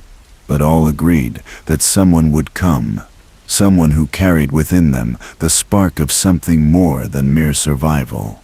And when that someone arrived in Drangleic, when they lit their first bonfire in this land of faded dreams and broken promises, the next chapter of the endless story would begin to unfold. The kingdom waited, patient as only ruins could be patient, ready to test another soul against the weight of ages. In its crumbling towers and forgotten chambers, power slumbered like a dragon waiting to be awakened. And somewhere in the distance, barely audible above the wind that whispered through empty windows, the sound of footsteps echoed on ancient stone as destiny approached once more. The bearer of the curse arrived in Drangleic as they always did, washed up on the shores of things betwixt like driftwood, carried by tides that obeyed no earthly moon. This liminal space between worlds served as a threshold where the cursed could shed their old identities and embrace whatever they might become in the trials ahead. Here, ancient crones who had forgotten their own names tended fires that burned with memories instead of wood, and paths twisted through mists that showed glimpses of futures that might never come to pass. And like the chosen undead who had awakened in a cell, this new seeker began their journey with a choice. 3 paths stretched before them through the mists, each leading to a different understanding of what it meant to be cursed, what it meant to seek redemption in a world that had forgotten the meaning of hope. The choice itself mattered less than the act of choosing, the assertion of will that marked the first step toward reclaiming agency from the hollow despair that claimed so many.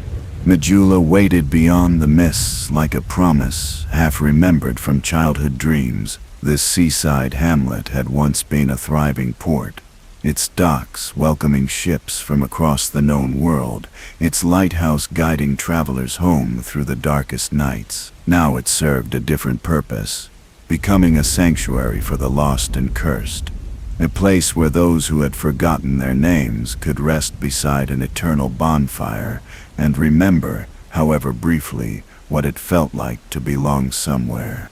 The Emerald Herald tended this fire with a devotion that transcended mere duty. She had been created for this purpose, crafted by hands that understood the deep connection between flame and hope, designed to help the cursed grow stronger rather than simply survive their trials. Her presence transformed Majula from a simple rest stop into something approaching home, a place where even the most hollowed souls could feel welcome. But Majula was only the beginning, a hub from which paths radiated like spokes of a great wheel, each leading to regions where the kingdom's history lay preserved in stone and sorrow. The forest of fallen giants stretched to the east, where the remnants of Vendrick's great war still littered the landscape like accusations written in rust and bone. Here, massive corpses served as bridges between living trees, and ancient siege engines stood as monuments to the folly of conquest.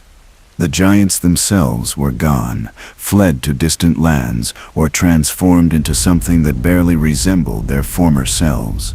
But their presence lingered in ways that went beyond the physical remains of their civilization. The very air in the forest carried a weight of grief that pressed down on all who entered, a collective sorrow that spoke of peaceful lives destroyed by ambition and fear. Among the twisted branches and overgrown paths, the undead who sought to understand Drangleic's fall could read the story written in every broken stone, every rusted weapon, every grave marker that bore names in languages that living tongues no longer spoke.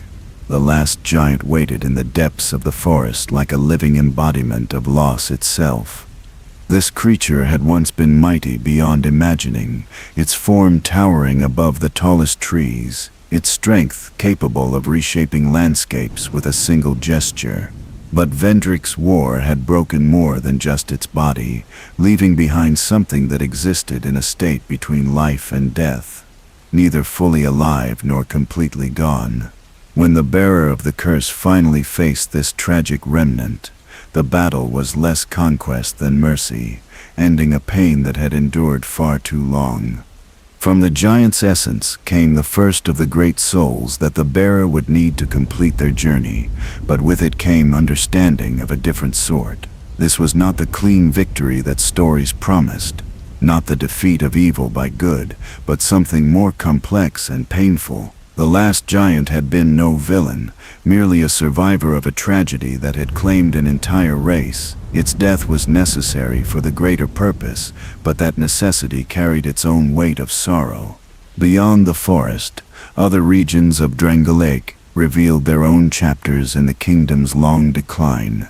His tower of flame rose from waters that had claimed what had once been solid ground, its white stone architecture speaking of a time when beauty and function had been perfectly balanced.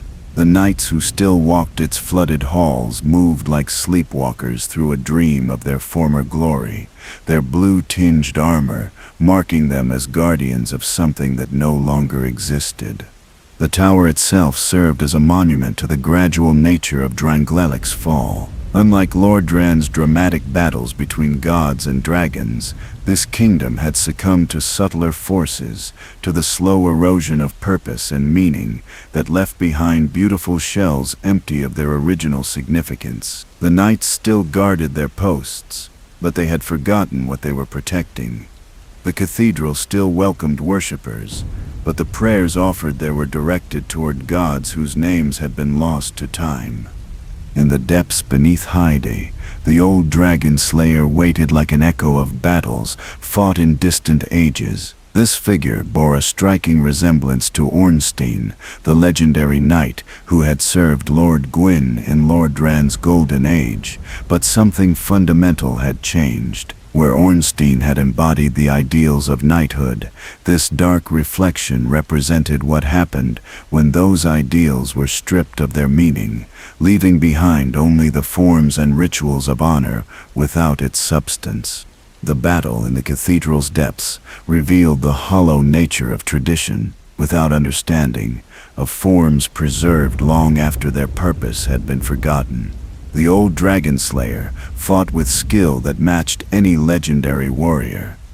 But there was no passion in the combat, no sense of defending something valuable. It was performance without meaning, duty without love, the mechanical repetition of actions that had once mattered but now served only to fill the empty hours of an endless existence. The huntsman's copse stretched beyond Hyde, like a wound in the landscape itself, where the natural world had been twisted by forces that defied comprehension. Here, the very trees had been turned into instruments of torture, their branches bearing fruit that screamed when touched, their roots drinking from soil that had been watered with the tears of the innocent. The skeleton lords who ruled this domain had been human once, but their pursuit of power had transformed them into something that existed only to inflict suffering on others.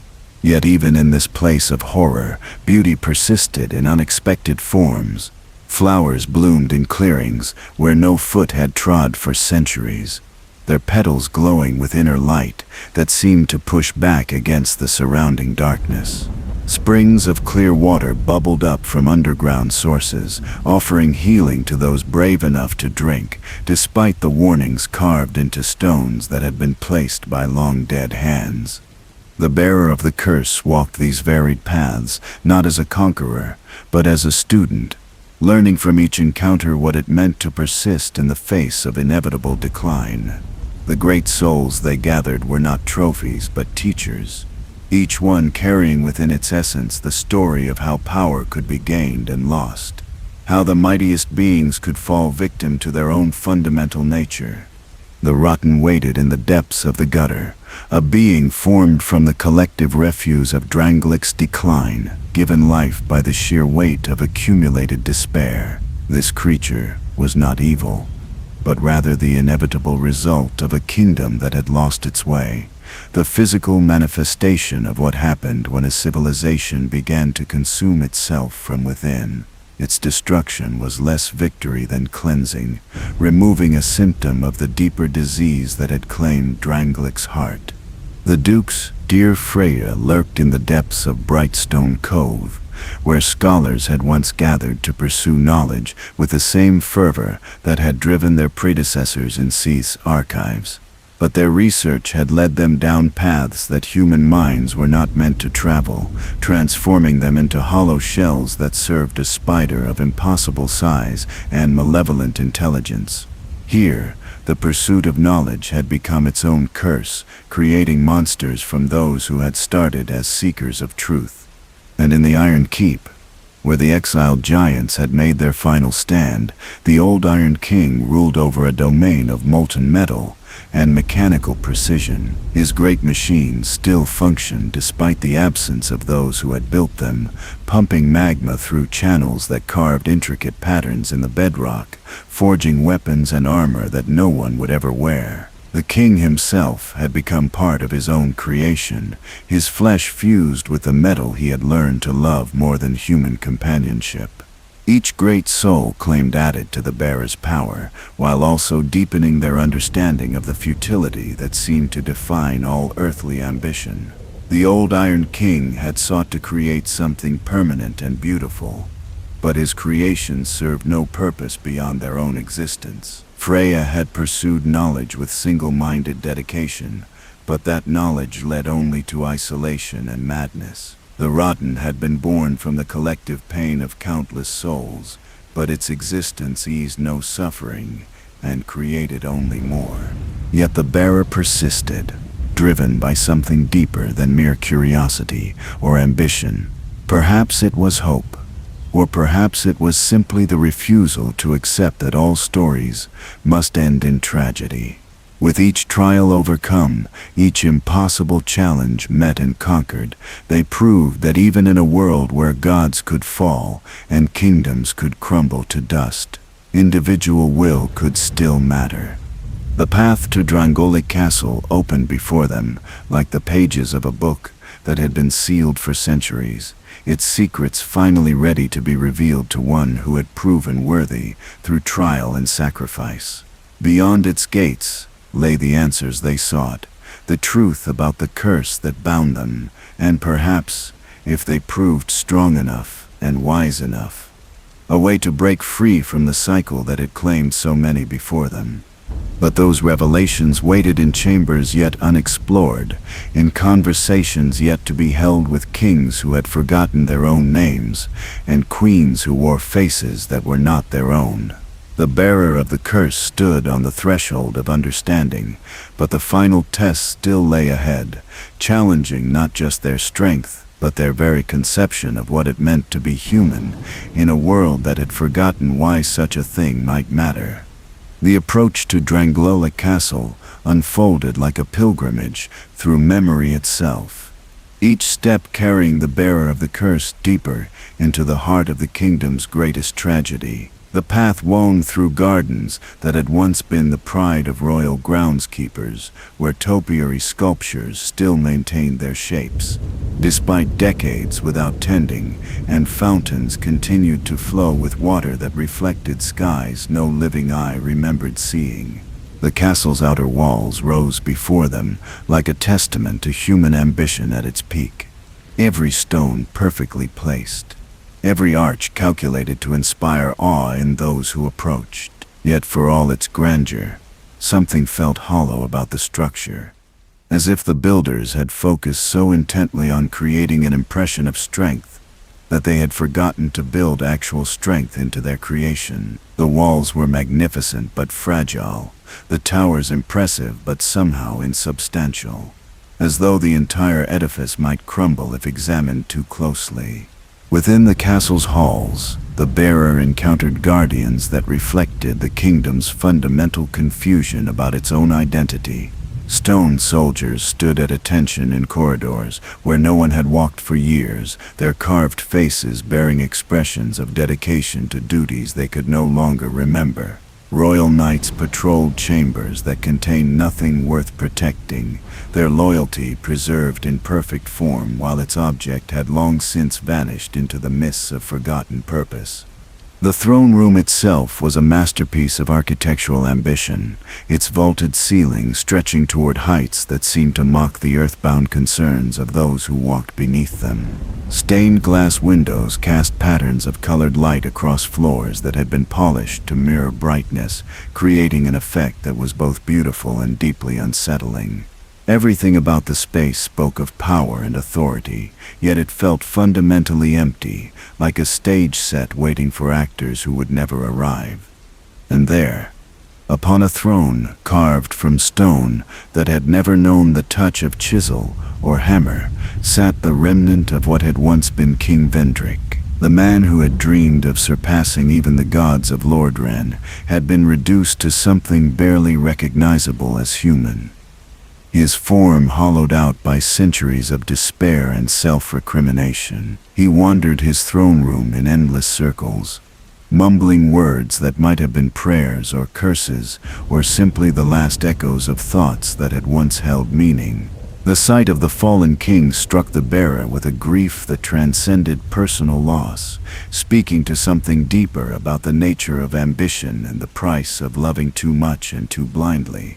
Here was the end result of every grand dream, every noble intention, every attempt to build something lasting in a world where permanence was nothing more than a comforting illusion.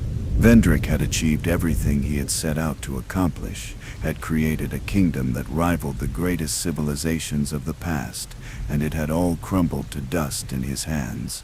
Yet even in his hollow state, the king retained enough of his former self to recognize what the bearer represented. When they approached him with the giant's kinship, the artifact that proved they had walked the same path of sacrifice and understanding, something stirred behind his empty eyes.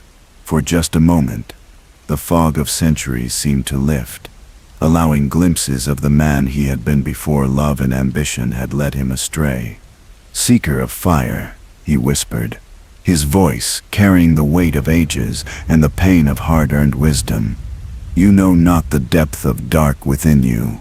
It grows deeper still, the more flame you covet. Flame, oh flame, forever I seek the flame. But the curse, it makes mockery of us all." His words carried warning and prophecy in equal measure, speaking to the fundamental paradox that defined the cursed existence. The more they fought against the darkness that threatened to consume them, the stronger that darkness became. The more they sought the light of flame and purpose, the deeper they fell into the very despair they struggled to escape. Yet what choice did they have but to continue seeking, continue fighting, continue hoping against all evidence that hope was futile? The true test came not in battle with the broken king, for Vendrick posed no physical threat to one who had overcome the great souls, but in the choice of what to do with the knowledge his condition represented. Here was proof that even the mightiest will could be broken, that even the purest love could become corruption, that even the most noble dreams could transform into nightmares. The bearer could take this as final confirmation that all effort was meaningless, or they could choose to see it as a challenge to find a different path. Beyond the throne room lay the true heart of Drangleic Castle, chambers that had been sealed since the kingdom's golden age, where Nashandra had conducted her subtle work of corruption away from prying eyes. These rooms told their own story, revealing how gradually the poison had spread through Vendrick's court, how cleverly the queen had hidden her true nature while slowly reshaping the kingdom according to her dark desires. Here were archives that contained the true history of Drangleic, documents that revealed the careful planning behind what had appeared to be spontaneous decisions. Maps showing the giant's homeland with invasion routes marked in Nashandra's delicate hand. Correspondence with foreign kingdoms that had been manipulated into conflicts that served only to weaken them. Treaties and agreements that had been designed to fail at precisely the right moment to justify further expansion. Most chilling of all were the personal letters between king and queen, documents that showed how genuine affection had been slowly transformed into something darker and more possessive. Vendrick's early missives overflowed with joy and wonder at having found such a perfect partner, someone who understood his dreams and supported his ambitions without reservation. But as the years passed, his tone gradually shifted, becoming more defensive, more isolated, more dependent on her approval for his sense of self-worth.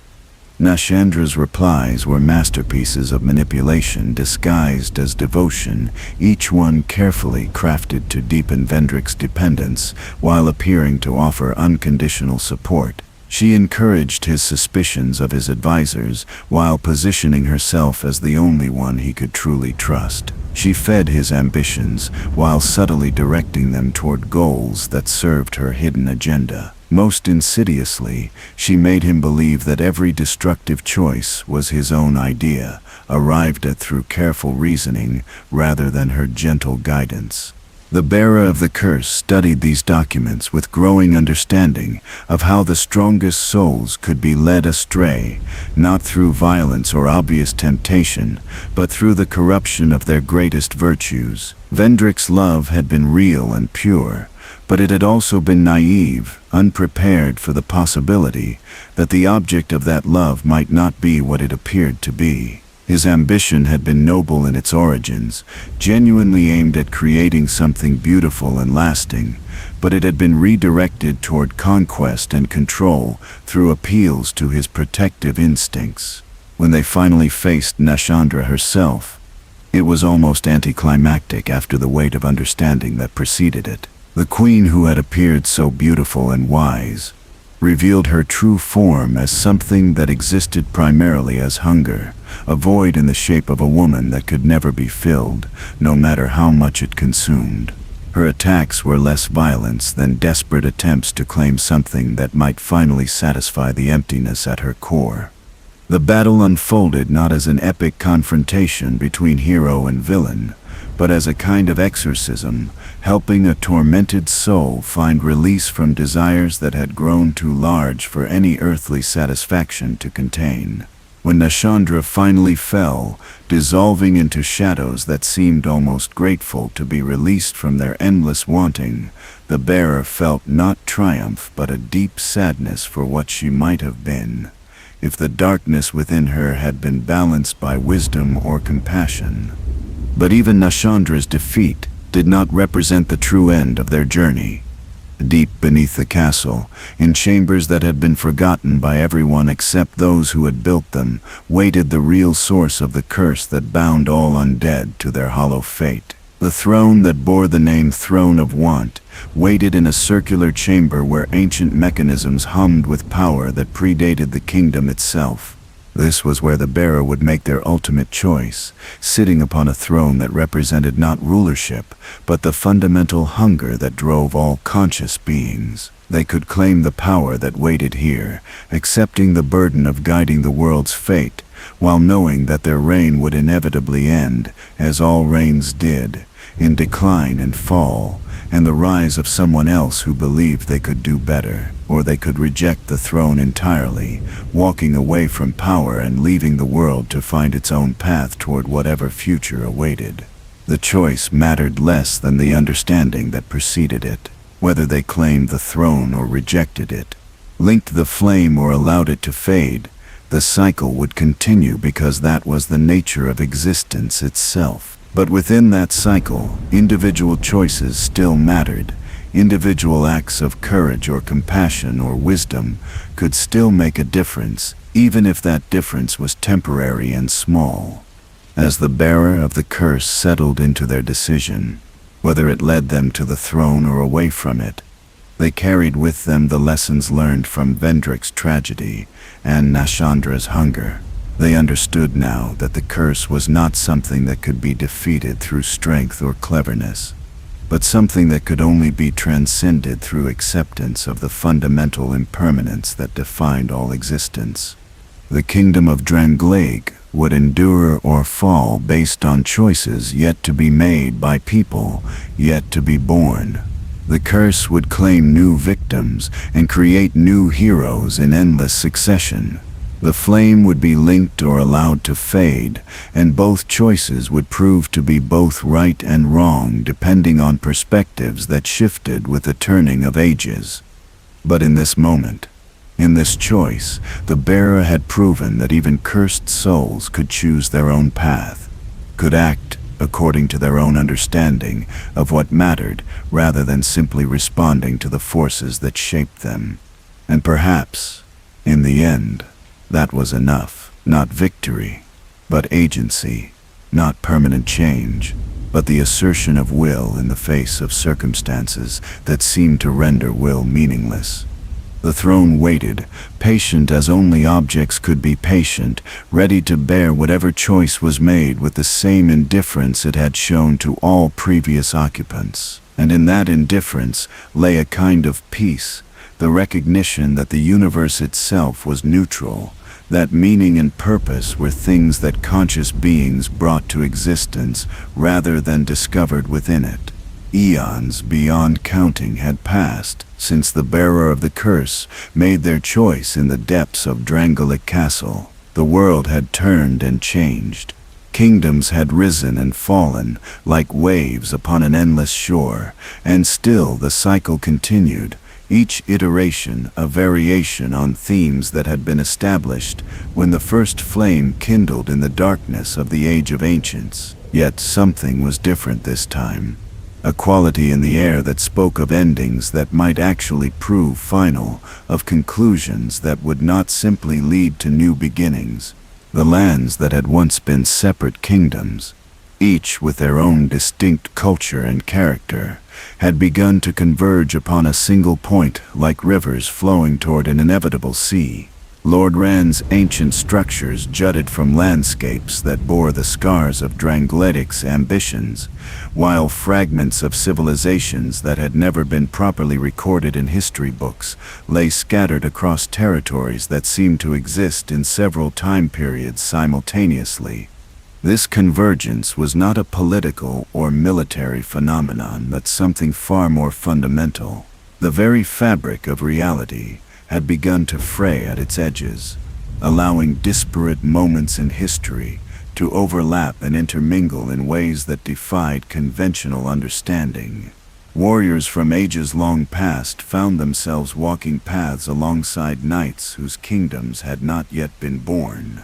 Ancient bonfires blazed with flames that had been kindled centuries apart, their light illuminating chambers where the past and future existed in uncomfortable proximity. At the center of this strange phenomenon sat the kingdom of Lothric, youngest of the great realms, built not from ambition or conquest, but from a kind of resigned acceptance that all things must end. The architects who had designed its towers and walls had known from the beginning that they were creating something temporary, a final stage upon which the last act of an ancient drama would be performed. High wall of Lothric stretched toward skies that seemed perpetually caught between day and night, its battlements manned by knights who bore the look of men who had accepted their fate without quite understanding what that fate entailed. These were not the hollow soldiers of previous ages, driven mad by the weight of endless repetition, but rather beings who had achieved a kind of peace through the simple recognition that their duty was to stand watch until the end came, however that end might manifest. The kingdom's founder had been Prince Lothric himself, a child born into prophecy and burden in equal measure. From birth, he had been groomed to become a Lord of Cinder, one of the chosen few who would sacrifice themselves to link the first flame when it began to fade. His entire education had been designed around this single purpose, every lesson calculated to prepare him for the moment when he would walk into the kiln and kindle the dying fire with his own essence. But Prince Lothric had possessed something that previous lords of Cinder had lacked, a quality that would ultimately prove to be both his greatest strength and his most fatal weakness. He had been born with a capacity for genuine choice, the ability to look at the cycle that had claimed so many before him and ask the simple question that had occurred to so few others. The question had seemed innocent enough at first, the natural curiosity of a bright child who wanted to understand the world around him. But as Lothric grew and learned, as he studied the histories of previous flame linkings and their inevitable failures, the question had grown into something more dangerous. If linking the flame only postponed the inevitable fading, if each linking required greater and greater sacrifice for diminishing returns, if the very act of preservation was what condemned the world to endless repetition of the same tragedies, then perhaps the answer was not to link the flame at all. This heretical thought had been encouraged by his teacher, the scholar Aldea, who had survived from Drangleic's age through means that remained mysterious even to those who knew his story. Aldea had spent centuries studying the nature of the curse, the flame, and the cycle that bound them together, and his research had led him to conclusions that challenged everything the world's rulers had believed about their sacred duty. The first sin was the linking of the fire, Aldea whispered in his lessons, his voice carrying the weight of knowledge that had been purchased with unimaginable suffering. All souls are drawn to it, but none can touch it, for to touch the flame is to become it, and to become it is to lose all that makes existence meaningful. The Lords of Cinder are not heroes, but victims, noble souls who have been tricked into perpetuating their own suffering. Under this influence, Prince Lothric had made the choice that would define not just his own fate, but the fate of the entire world.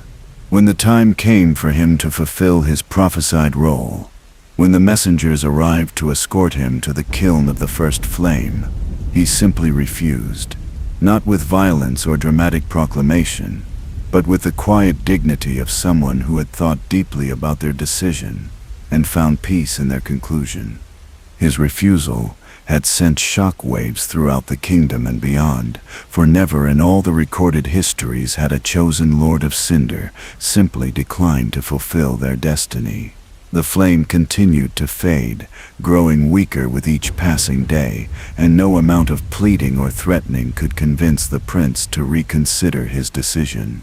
He remained in his chambers high above the kingdom, tended by his loyal knight Lordran, waiting for whatever would come next.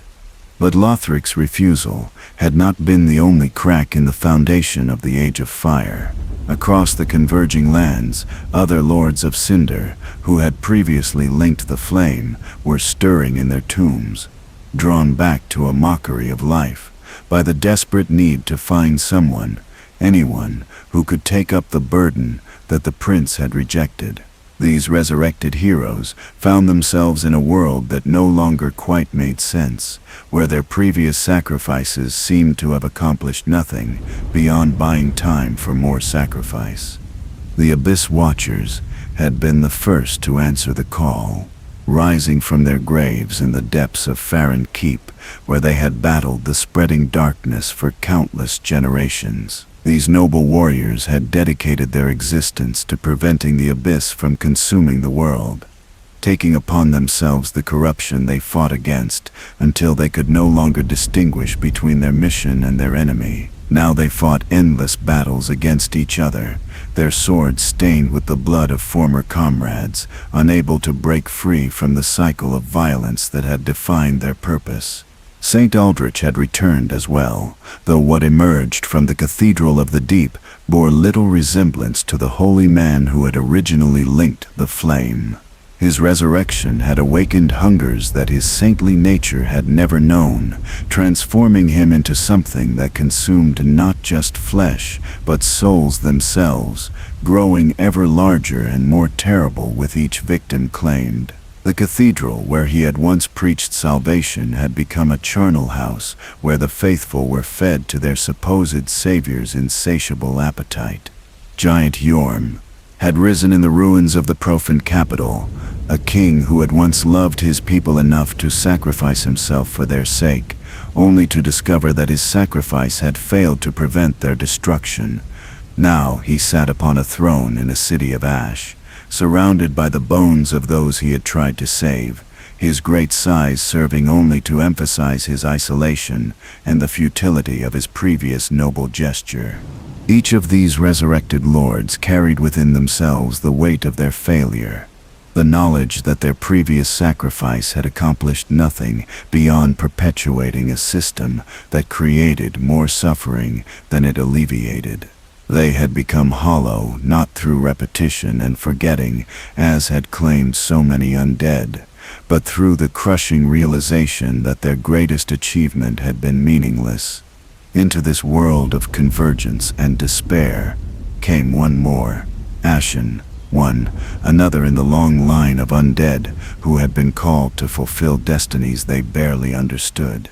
But this one was different from those who had come before, marked not just by the curse, but by something else, a quality that the dying flame recognized as its last hope for continuation.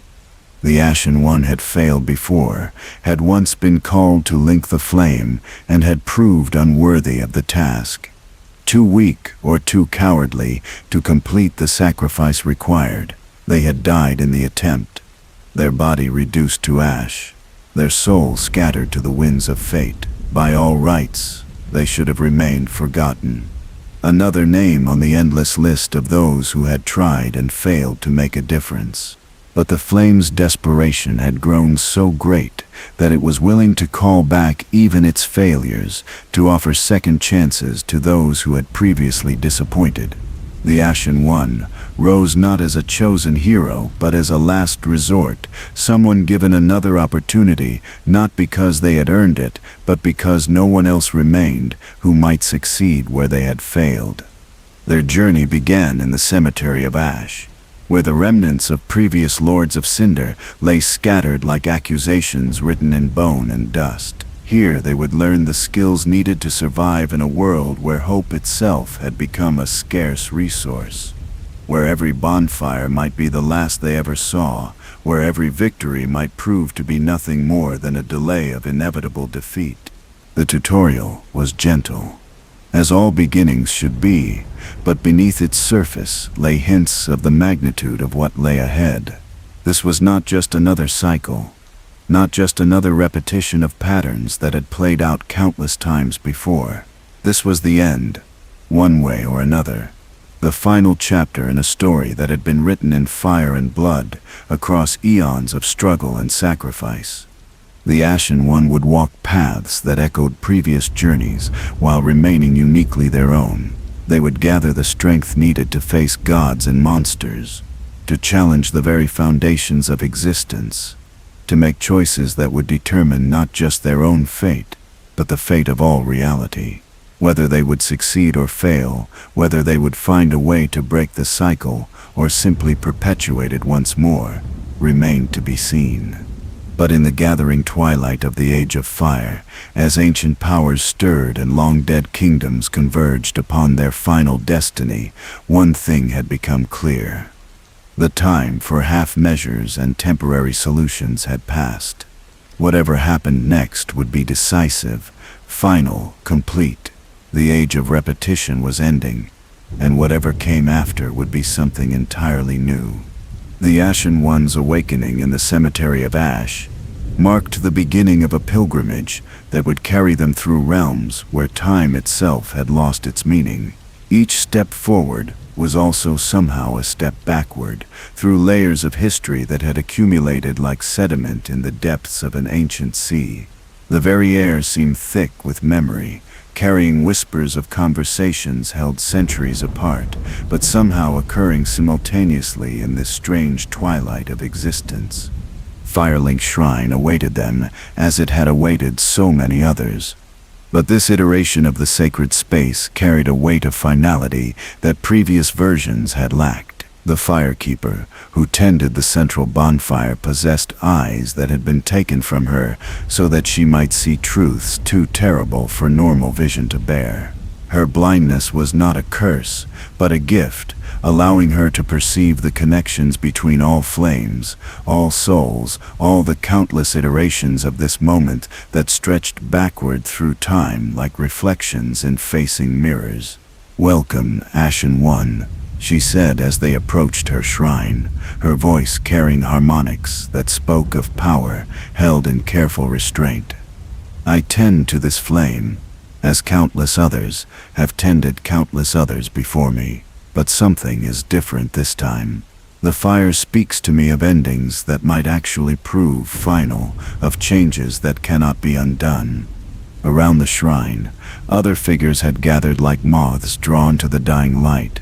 The shrine handmade sold wares that had been collected across eons, items that had belonged to heroes and villains, whose names had been forgotten by history, but whose deeds lived on in the artifacts they had carried. Andre the blacksmith worked his forge with the same dedication he had shown in ages past, his hammer ringing against metal, in rhythms that had remained unchanged since the world was young. But it was Ludolf of Courland who carried the most profound knowledge of what the Ashen One faced. This diminutive lord of Cinder had willingly linked the flame in ages past, accepting the transformation that reduced him to little more than a withered husk bound to an ornate throne. Yet his sacrifice had granted him insights that the others lacked, understanding of what it truly meant to kindle the dying fire with one's own essence. "I linked the fire long ago," he explained in his dry, rustling voice. "And in doing so, I learned truths that I pray you will never need to understand. The linking is not a moment, but an eternity. Not a choice, but a surrender of the very capacity to choose. Those who feed themselves to the flame do not die, but rather become part of something larger and more terrible than death could ever be." The path that led from Firelink Shrine to the first of the Wayward Lords took the Ashen One through the high wall of Lothric, where the kingdom's final defenses stood ready to repel invaders who would never come. The knights who manned these battlements had achieved a kind of peace through their understanding that their vigil was both eternal and ultimately pointless. They fought, not because they believed victory was possible, but because the act of fighting was all that remained of their former selves. Beyond the wall lay the undead settlement, a community that had grown up around the necessity of containing those afflicted with the curse, while still treating them with something approaching dignity. Here, the hollow and the whole lived in uncomfortable proximity, each group serving as a reminder to the other of what they had been or what they might become. The settlement's inhabitants had created a society based on acceptance of their condition rather than futile attempts to cure it. But it was in the road of sacrifices that the true nature of the Ashen One's quest became clear. This twisted path led through landscapes where different ages had overlapped until it was impossible to determine which century any given stone belonged to. Ancient trees grew through the ruins of buildings that had been constructed in their branches centuries before their seeds had been planted. Rivers flowed uphill to their own sources, creating impossible geographies that existed only because the laws governing reality had grown too tired to maintain consistency. The crucifixion woods stretched beyond the road, like a testament to humanity's capacity for transforming faith into horror. Here, the Abyss Watchers had made their final stand against the spreading darkness, their bodies forming a living barrier that contained corruption through the simple expedient of absorbing it into themselves. But their noble sacrifice had carried an unexpected cost, for in taking the Abyss into their hearts, they had become the very thing they fought against. The Legion's headquarters in Farron Keep revealed the full tragedy of their transformation. These warriors who had once stood as brothers in arms now fought endless battles against each other, their corrupted blood ensuring that even death could not end their conflict. Each time one fell, they would rise again within moments, driven by instincts that no longer distinguished between friend and foe. The Abyss Watcher's leader, a figure whose name had been lost to the corruption that claimed his mind, embodied the terrible irony of their situation. He had been the greatest among them, the one whose skill and dedication had inspired generations of warriors to take up arms against the darkness. Now he was trapped in an eternal duel with himself, his own corruption given form and substance, forced to battle his own shadow until the end of time. When the Ashen One finally faced this tragic figure in the depths of Farron Keep, the battle was less conquest than exorcism. Each blow struck against the corrupted warrior was also a blow against the Abyss itself, slowly freeing both combatants from the cycle of violence that had consumed them. When the Watcher finally fell for the last time, his death cry carried notes of relief as much as pain, the sound of a soul finally allowed to rest after eons of unwilling service. The cinder that rose from his ashes carried within it the essence of nobility corrupted, of sacrifice transformed into curse. But it also held the memory of what the Watchers had been before their fall, the echo of oaths sworn in purity of heart, and maintained despite the cost. As the Ashen One claimed this fragment of power, they felt the weight of understanding that came with it. The Lords of Cinder were not enemies to be defeated but victims to be freed. Noble souls trapped in circumstances that had made their greatest virtues into sources of suffering.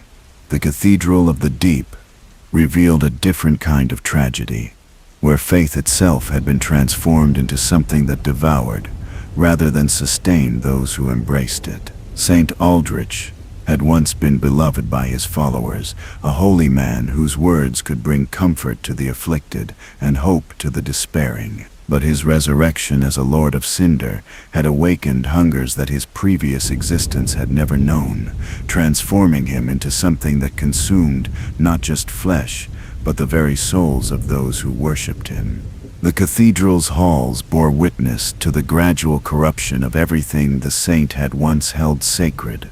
Stained glass windows depicted scenes of devotion that had been subtly altered to show acts of consumption rather than worship. Altars that had once held offerings of flowers and candles now groaned beneath the weight of more substantial sacrifices. The faithful who still served within these walls moved with the mechanical precision of those whose free will had been slowly digested along with their bodies. Deep within the cathedral's heart, Aldrich himself held court in a chamber that had been transformed into a mockery of paradise. His bloated form sprawled across what had once been the high altar, his body a fusion of flesh and shadow that defied easy description. The souls of his victims flickered within his mass, like stars trapped in cosmic darkness, their individual identities slowly dissolving into the collective hunger that defined his existence. The battle against Aldrich was perhaps the most disturbing of all the Lords of Cinder. for it required the Ashen One to strike against a being who had once embodied everything noble about faith and sacrifice. Each attack against the corrupted saint was also an attack against the ideals he had once represented, a necessary desecration of something that had been beautiful before its transformation into horror. When Aldrich finally fell, dissolving into shadow and ash, the silence that followed was profound. The cathedral itself seemed to sigh with relief, its stones finally free from the weight of corruption that had pressed down upon them for so long. The Saint Cinder, when claimed, carried within it the bitter knowledge of how even the purest intentions could be twisted into their opposite given enough time and desperation. The profaned capital lay beyond the cathedral like a monument to the failure of good intentions. Its streets choked with ash that had once been citizens, its buildings scarred by flames that had burned without fuel or reason. This had been Yorm's kingdom, a realm where giant and human had lived in harmony, where the old prejudices between the races had been set aside in favor of cooperation and mutual respect.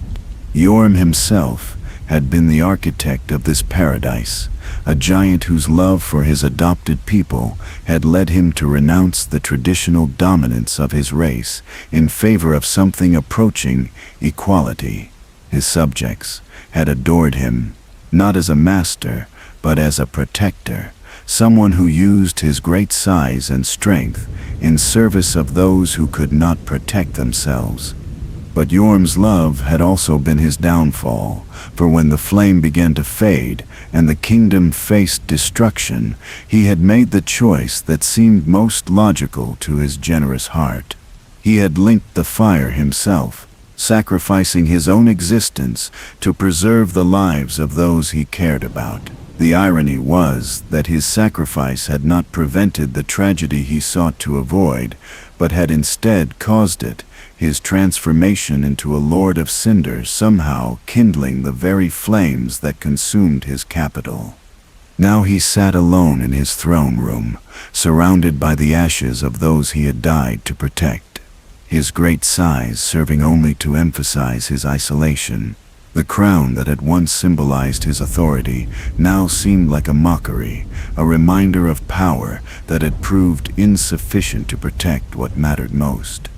The battle with Yorm carried its own unique sorrow, for unlike the other corrupted lords, he posed no real threat to the Ashen One who faced him. His movements were slow and predictable, his attacks telegraphed by gestures that spoke more of resignation than aggression. It was as if he welcomed the confrontation, seeing in it the promise of an end to the endless contemplation of his failure. When the giant king finally fell, his death carried no drama, no final words of wisdom or curse.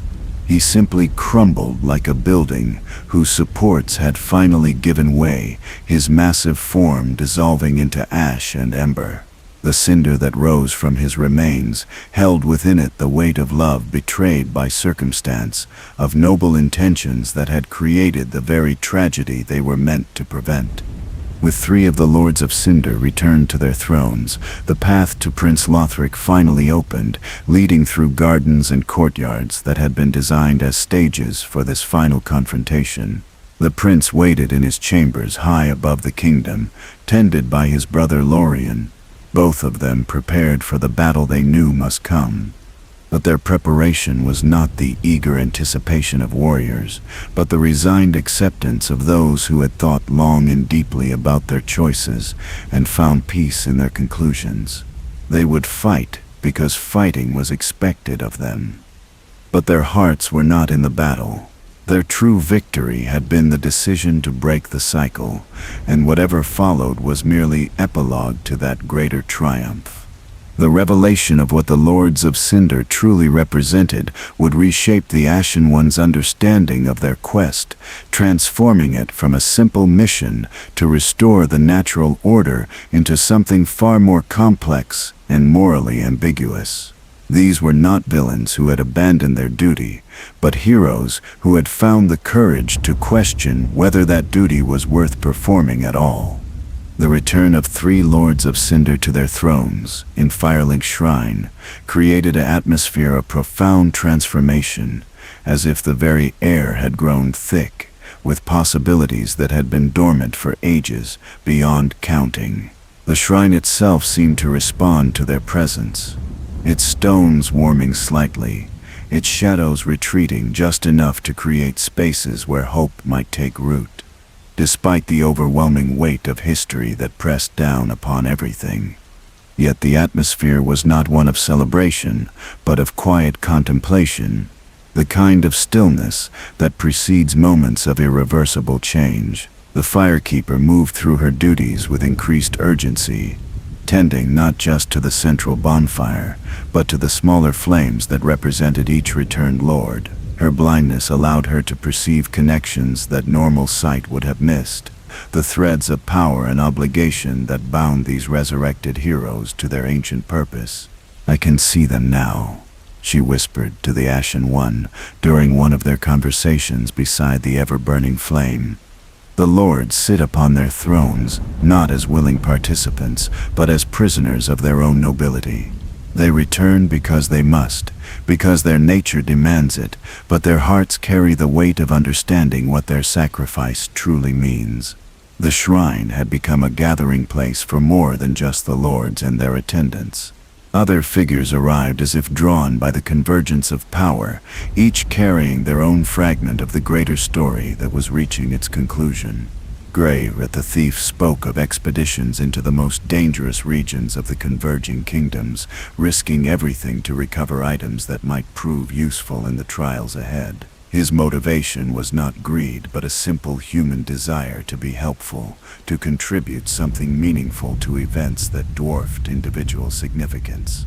Cornix of the Great Swamp brought with him knowledge of pyromancy that had been refined over countless generations, flame magic that drew its power not from the first fire, but from the controlled chaos that existed at the intersection of order and entropy. His teachings offered the Ashen One alternatives to the binary choice between light and dark, possibilities that existed in the spaces between absolutes. But perhaps the most significant arrival was that of Henri of Astora, a knight whose quest paralleled the Ashen One's journey, while serving a different purpose entirely. Henri carried within them a fragment of the dark soul, the same power that had been claimed by the furtive pygmy in ages past, now seeking expression through someone who possessed both the strength to wield it and the wisdom to use it responsibly. Their conversations beside the bonfire revealed the depth of understanding that had been accumulating throughout the Age of Fire, insights that previous heroes had glimpsed but never fully grasped. The curse that afflicted the undead was not a punishment, but a gift, a liberation from the tyranny of linear time that allowed conscious beings to learn from their failures without being destroyed by them. The hollow state was not madness, but a different kind of clarity, one that saw through the illusions of purpose and meaning that distracted most minds from perceiving reality directly. "I have died so many times," Henri reflected during one of their midnight conversations, "that death has lost its terror for me. But strangely, losing the fear of death has made life more precious, not less. Each moment becomes significant because I know it will pass. Each choice matters because I understand its consequences." Hawkwood, the deserter, brought a different perspective, that of someone who had once served with the Abyss Watchers before abandoning his post when the futility of their mission became clear. His desertion was not cowardice, but wisdom. The recognition that some battles could not be won through conventional means, and that sometimes the bravest choice was to stop fighting and seek alternative solutions. "The Legion taught me to see the Abyss as an enemy to be defeated," he explained with the bitterness of hard-earned knowledge. "But the Abyss is not an enemy. It is simply another state of being, another way that existence can manifest itself. Our war against it was like trying to fight the tide or defeat the passage of time. Noble, perhaps, but ultimately pointless. These companions did not accompany the Ashen One on their physical journey through the converging kingdoms, but their presence at Firelink Shrine provided something equally valuable. They offered perspective, alternative viewpoints that challenged assumptions and revealed possibilities that might otherwise have remained hidden. Each conversation was a lesson in the complexity of existence, a reminder that truth rarely came in simple forms or absolute statements. The shrine's blacksmith Andre worked his forge with the same dedication he had shown throughout countless ages, but even he carried new understanding of his role in the greater story. The weapons and armor he crafted were not merely tools for battle, but extensions of the wielder's will, physical manifestations of the choices that defined character. Each fold of metal, each careful edge, represented decisions made about how to approach the challenges that lay ahead. "I have forged weapons for heroes across more ages than I care to count," he said, during one of his breaks from the endless work, his voice carrying the weight of accumulated experience. "But I have learned that the most important forging happens not at my anvil, but in the heart of the one who will carry what I create. The blade is only as strong as the will that guides it." The shrine handmaid's collection of artifacts told its own story of the cycles that had played out across history, each item a reminder of someone who had faced choices similar to those confronting the Ashen One. Rings that had been worn by legendary knights, scrolls that contained the final thoughts of dying sages, consumables that could restore health or grant temporary power at the cost of something more valuable than gold. Her presence served as a library of possibilities, a catalog of approaches that had been tried by previous heroes. Some had succeeded in their immediate goals, but failed to create lasting change. Others had failed spectacularly, but left behind legacies that influenced all who came after. The pattern that emerged from studying these collected remnants was both encouraging and sobering, proof that individual actions could matter, while also demonstrating the enormous difficulty of creating permanent positive change. Luduth of Corland, the voluntary lord of Cinder, served as both warning and inspiration for what lay ahead. His willingness to sacrifice himself for the greater good was admirable, but his current existence as a withered husk, bound to his throne, demonstrated the personal cost of such nobility. Yet he bore his condition without complaint, finding meaning in his role as guardian of knowledge and advisor to those who might succeed where he had accepted limitation. "The linking of the fire is not death," he explained during one of their conversations, his voice barely a whisper, but carrying absolute conviction. "It is transformation into something larger and more terrible than individual existence.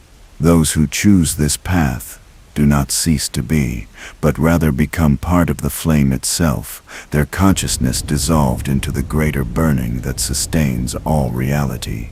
It is both the ultimate sacrifice and the ultimate act of selfishness, for in becoming the flame, one becomes eternal while condemning all others to remain mortal."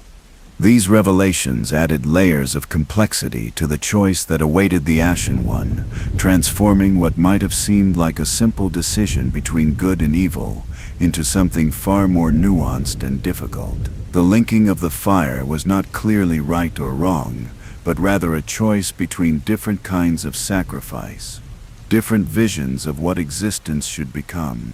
The conversations that took place around Firelink Shrine's bonfire during these final preparations carried the weight of accumulated wisdom from across all the ages, insights that had been purchased with unimaginable suffering and preserved against the entropy that claimed most knowledge. Each participant in these discussions brought their own piece of the larger puzzle, their own fragment of understanding about the nature of the curse, the flame, and the choices that would determine the future of all existence. As the time approached for the final confrontation with Prince Lothric, the atmosphere at the shrine grew increasingly contemplative. This was not the eager anticipation of warriors preparing for battle, but the quiet reflection of philosophers approaching the culmination of their inquiries. Everyone present understood that whatever happened next would be decisive, that the patterns which had governed existence for so long were finally approaching their natural conclusion. The Ashen One carried with them the accumulated wisdom of all these conversations, the insights of companions who had faced similar choices, and the warnings of those who had learned the cost of various decisions through direct experience. Their journey to Lothric Castle would be undertaken not as a solitary quest, but as the representative of all who had contributed to their understanding, carrying the hopes and fears of every soul who had found sanctuary beside the shrine's eternal flame. The path ahead led through chambers where time itself had grown unstable, where past and future existed in uncomfortable proximity, where the very foundations of reality had begun to show cracks that might never be repaired. But the Ashen One walked that path with the knowledge that they were not alone, that every step was supported by the accumulated wisdom of ages, that every choice they made would honor the sacrifices of those who had come before, while creating possibilities for those who might come after. The gentle legacy of Firelink Shrine was not victory or defeat, but understanding, the recognition that existence itself was a collaborative effort that spanned generations and transcended individual ambition. Whatever choice awaited in the chambers ahead, it would be made with full knowledge of its consequences and full acceptance of the responsibility that such knowledge entailed. The ascent through Lothric Castle unfolded like a meditation on the nature of endings, each chamber revealing new layers of understanding about what it meant to reach the conclusion of a story that had been telling itself for eons. The castle's architecture spoke of builders who had known from the beginning that they were creating something temporary, walls designed not to endure forever, but to serve their purpose with grace before gracefully accepting their own dissolution. Prince Lothric awaited in the highest tower, but the path to reach him was itself a pilgrimage through the accumulated weight of all previous choices. The grand archive stretched between the throne room and the prince's chambers, a library that contained not just books but crystallized moments of understanding, preserved thoughts that had been too important to allow the passage of time to claim them. Here, the scholars of Lothric had attempted to solve the fundamental puzzle that had eluded all previous civilizations. How could conscious beings break free from cycles that seemed to govern their existence? How could mortals transcend the limitations that trapped them in endless repetition of the same mistakes? The answers they had found were written in languages that required the soul as much as the mind to comprehend, truths that could only be understood by those who had walked the path of sacrifice themselves. The crystal sages who guarded these archives were not enemies in any conventional sense, but rather librarians who had become so absorbed in their studies that they had forgotten the difference between preserving knowledge and becoming knowledge. Their attacks were less violence than desperate attempts to share what they had learned, to force understanding upon visitors who might not be prepared to receive such devastating insights. Among the scrolls and tomes that filled the archive's countless shelves lay the true history of the Age of Fire, accounts that revealed the careful manipulation that had shaped every major decision across countless centuries. The primordial serpents, those ancient advisors who had counseled heroes and kings, were revealed to be neither good nor evil, but something far more complex. Beings whose motivations transcended the simple categories that mortal minds use to organize existence.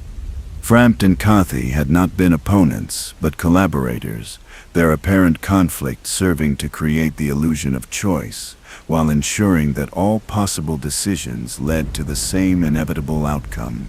Whether the flame was linked or allowed to fade, whether heroes embraced light or darkness, whether kingdoms rose or fell, the cycle continued because that was its nature. The serpents did not control this process, but merely served it, their role being to ensure that conscious beings remained invested in outcomes that would ultimately prove temporary regardless of which path was chosen.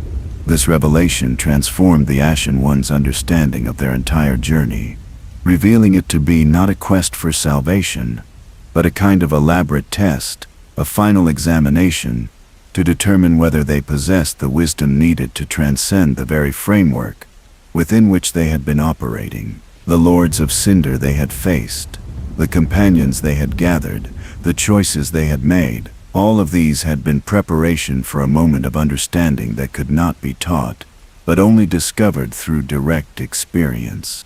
The confrontation with Prince Lothric and his brother Lordran took place in chambers that seemed to exist outside normal time, where past and future collapsed into an eternal present that contained all possibilities simultaneously.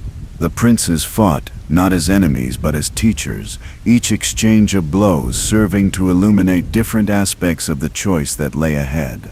Lordran, the elder brother, bore upon his body the scars of battles fought against demons from the chaos flame. His form twisted by exposure to corruptions that should have destroyed anyone less dedicated to his protective duty. He had sacrificed his own well-being to contain threats that endangered his younger brother, accepting disfigurement and pain as the price of love. His silence was not the result of injury but of wisdom, understanding that some truths could only be communicated through action, rather than words. Prince Lothric himself embodied the terrible burden of knowledge, his frail form reflecting the weight of understanding that had crushed stronger souls before him. His refusal to link the flame was not rebellion but acceptance, the recognition that true heroism sometimes required the courage to refuse roles that others had written for you, even when that refusal would be misunderstood by history. "Do you truly believe?" the prince asked during their battle, his voice carrying genuine curiosity rather than mockery, "that linking the fire will accomplish anything beyond perpetuating the suffering that has defined existence for so long? Have you considered what might grow from ashes if the cycle were finally allowed to complete itself?" The battle itself was beautiful in its tragedy, a dance between souls who understood each other perfectly, despite standing on opposite sides of an ancient conflict. When the princes finally fell, their combined essence rising as a single cinder that contained both sacrifice and refusal, acceptance and rebellion, the Ashen One felt the weight of their accumulated understanding settle upon their shoulders like a mantle woven from starlight and shadow. The path to the kiln of the first flame opened before them, but it was not the same path that previous heroes had walked. This time the journey led not just through space, but through time itself, past the ruins of all previous ages, through landscapes where Lordran and Drangleic and countless other kingdoms existed simultaneously in various states of decay and renewal. The soul of Cinder awaited them in the kiln's heart, but this was not the hollow husk that Gwyn had become in ages past. This being represented something far more complex, the accumulated essence of every hero who had ever linked the flame, their individual identities dissolved into a collective consciousness that existed only to perpetuate the cycle they had died to preserve. The final battle was fought not against a single opponent, but against the weight of history itself, each phase of the combat representing a different age, a different understanding of what it meant to sacrifice oneself for the greater good. The soul of Cinder fought with the skills and knowledge of every previous hero, their techniques and strategies and hard-won wisdom all brought to bear against the Ashen One who sought to claim their place. But the battle was also a conversation, a dialogue conducted through sword and sorcery, rather than words, exploring the fundamental questions that had driven the entire cycle. Was suffering inevitable? Could conscious beings find meaning in existence without some external framework to define purpose for them? Was the preservation of beauty worth the perpetuation of pain? Did the flame deserve to be linked regardless of the cost? or had the time finally come to allow something new to emerge from its ashes? When the soul of Cinder finally fell, dissolving into motes of light that drifted toward the dying first flame, the silence that followed was profound beyond description. Here, in this chamber where the original fire had burned since the dawn of consciousness itself, the Ashen One stood alone with the ultimate choice that had been building across eons of preparation. The flame flickered before them, barely more than embers now, its light casting shadows that seemed to dance with lives of their own. Around the chamber, the spirits of all who had come before seemed to gather, not to influence the decision, but simply to witness it, to see whether this final iteration of the ancient pattern would prove different from all those that had preceded it. 3 paths stretched before the Ashen One, each representing a different understanding of what existence should become. They could reach into the dying flame and kindle it with their own essence, as the soul of Cinder silently urged them to do, perpetuating the age of fire for however long their sacrifice could sustain it. They could walk away, allowing the flame to die naturally, ushering in an age of dark, whose consequences remained unknown, but which promised freedom from the cycles that had trapped consciousness for so long. Or they could choose the third path, the one that had been whispered of in the deepest archives but never attempted, the possibility that existed beyond both flame and darkness. With the Firekeeper's help, they could claim the flame itself, not to link it but to carry it away from this place of ancient obligation, becoming something new that transcended the old categories entirely. The choice made in that moment of perfect silence would echo through whatever came after. But the choosing itself was peaceful, free from the desperation that had driven previous decisions. The Ashen One had walked the path of understanding, had learned from every mistake and triumph that history offered, and now they could choose not from ignorance or fear, but from wisdom earned through trials that had tested every aspect of their being. Whether they chose to link the flame, to usurp it, or to let it fade, their decision carried the weight of all accumulated knowledge, all collected wisdom, all the love and sacrifice and understanding that had been gathered across the ages. And in making that choice with full awareness of its implications, they honored not just their own journey, but the journeys of all who had come before, all who had contributed their own pieces to the vast mosaic of understanding that existence had become. The flame's response to their decision would determine the nature of whatever age came next. But the deciding itself was complete, perfect, final. After eons of repetition and gradual understanding, consciousness had finally accumulated enough wisdom to choose its own destiny with eyes wide open, accepting whatever consequences might follow from that choice. In the end, the cycle had not been broken by force or cleverness, but transcended by understanding, not defeated but outgrown. And perhaps that was the most peaceful completion of all, the recognition that some questions could only be answered by living through them completely. Some wisdom could only be gained by experiencing every possible variation of the fundamental themes. The story of fire and dark, of light and shadow, of gods and mortals, and the spaces between them, had reached its natural conclusion. Whatever came next would be something entirely new, built upon the foundation of everything that had come before, but not limited by the patterns that had governed previous ages. And so, in perfect silence, broken only by the gentle whisper of dying flames, the last choice was made, and the ancient story found its peace at last. Beyond choice lay something that had no name in any language spoken by mortals or gods. Something that existed in the space after decisions had been made, and their consequences accepted with perfect understanding. The Ashen One's final act in the kiln of the first flame had not ended the story, but transformed it, lifting it from the realm of struggle and repetition into something that transcended the very concepts of beginning and ending. What followed was not another age, in the traditional sense, not another cycle in the endless turning of flame and darkness, but rather a state of being that contained all possibilities without being limited by any of them.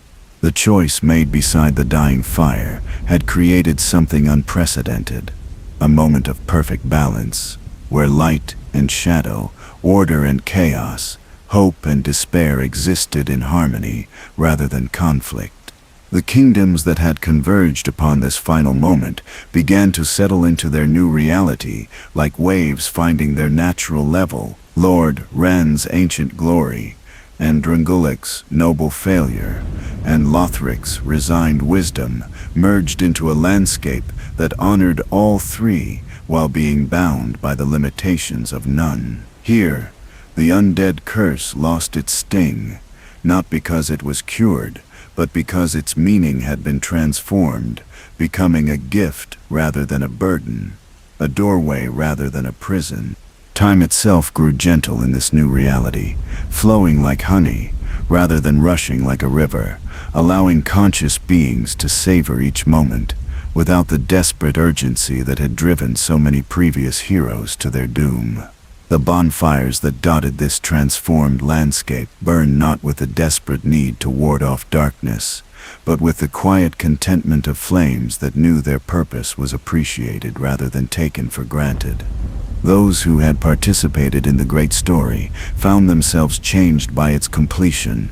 The chosen undead, the bearer of the curse, the Ashen One, all the heroes who had walked these paths and made these choices, discovered that their individual journeys had been chapters in a larger tale that none of them could have written alone. Their separate quests had woven together into something that was greater than the sum of its parts. A narrative that transformed suffering into understanding and struggle into wisdom. Solaire of Astora found his son at last. But it was not the blazing orb he had imagined in his questing days. Instead, it was the gentle warmth that existed in the spaces between moments, the quiet light that illuminated understanding, rather than burning away shadow. His jolly cooperation had evolved into something deeper, a recognition that the greatest victories were those that lifted others rather than defeating enemies. The Firekeeper's blindness was revealed to have been a different kind of sight all along, a perception that saw beyond the immediate to the eternal patterns that connected all souls across all time. Her tending of the flame had been preparation for this moment when tending would no longer be necessary, when the fire would burn with its own perfect understanding of its role in the greater harmony. Even the fallen lords found peace in this new reality.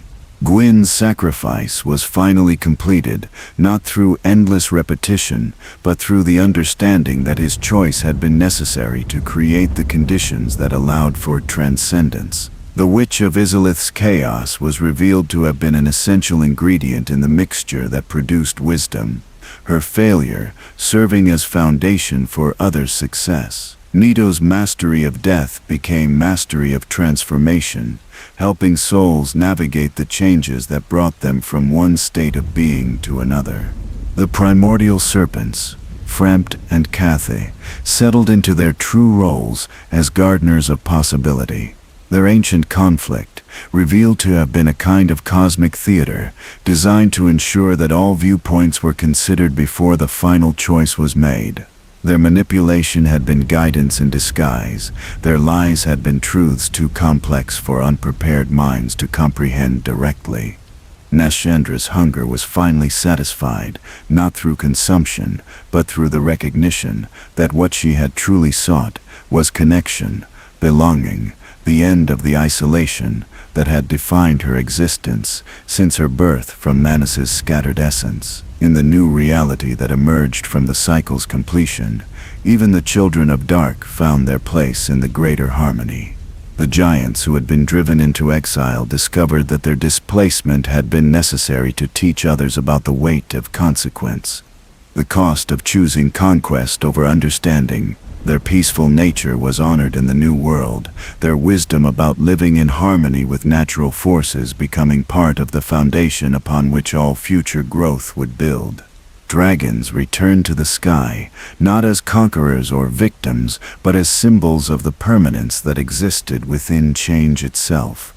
The eternal principles that remained constant even as their expressions shifted and evolved. The everlasting dragons of the ancient age and the corrupted drakes of later periods were revealed to be different faces of the same essential truth about the nature of existence.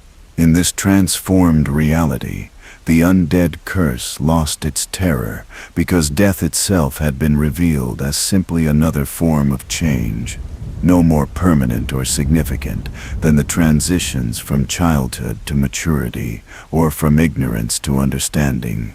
Those who bore the curse found that their hollow state was not emptiness, but openness, a receptivity to experience that allowed for growth and learning that purely mortal minds could never achieve.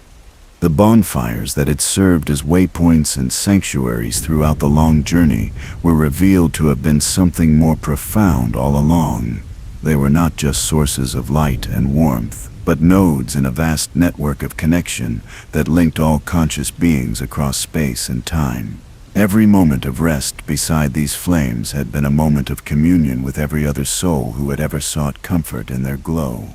Ashen remains, and ancient embers scattered throughout the transformed landscape began to glow with gentle light, not the harsh brilliance of burning, but the soft radiance of understanding.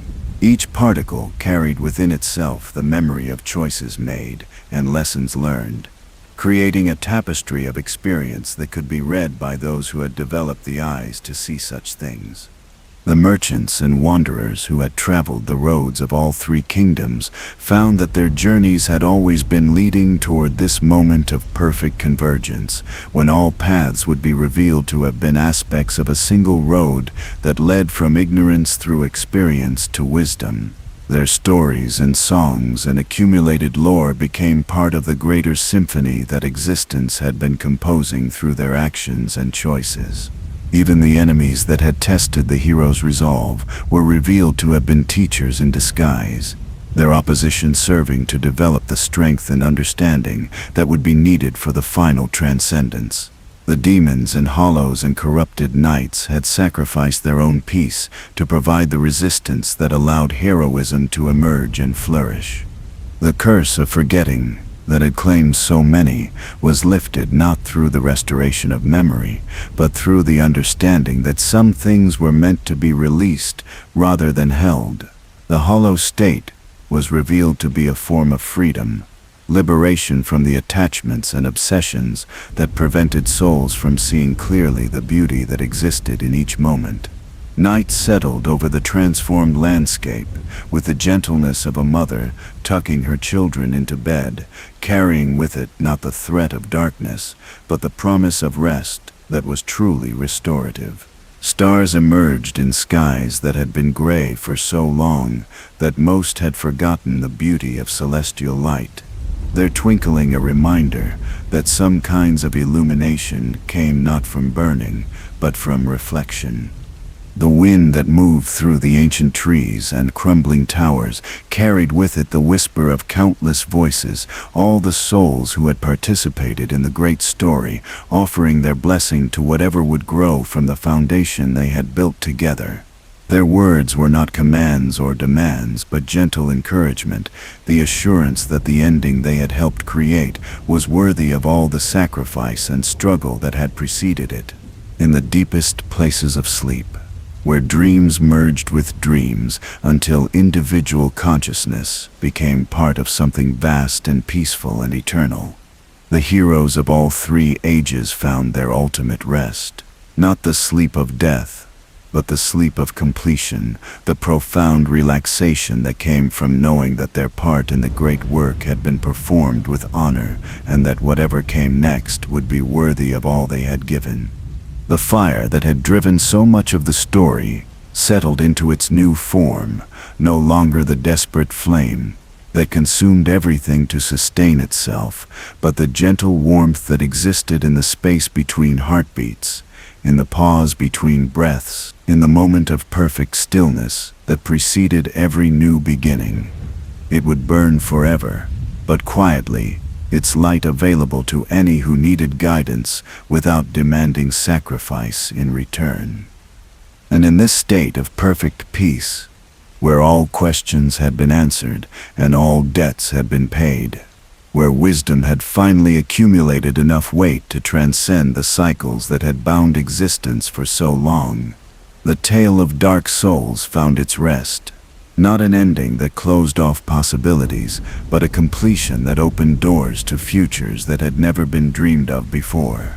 The story would live on in the hearts of those who had heard it, in the dreams of those who found comfort in its telling, in the quiet understanding that some struggles were worth enduring because they led to wisdom that could transform the very nature of existence itself. And perhaps, in the gentle space between waking and sleeping, between memory and hope, the heroes would walk again, their journey beginning anew but with the knowledge that all paths led ultimately to the same peaceful destination. And so, the tale of Dark Souls rests in eternal peace, its heroes finally home, its wisdom preserved forever in the gentle flames that burn in the hearts of all who remember, that even in the darkest times hope persists, courage endures, and love finds a way to triumph over the forces that would diminish it. Sleep now, and dream of ancient kingdoms where heroes still walk peaceful paths, where bonfires burn with eternal warmth, and where all stories find their way to endings that honor the struggle while promising rest to those who have earned it through their journey toward understanding.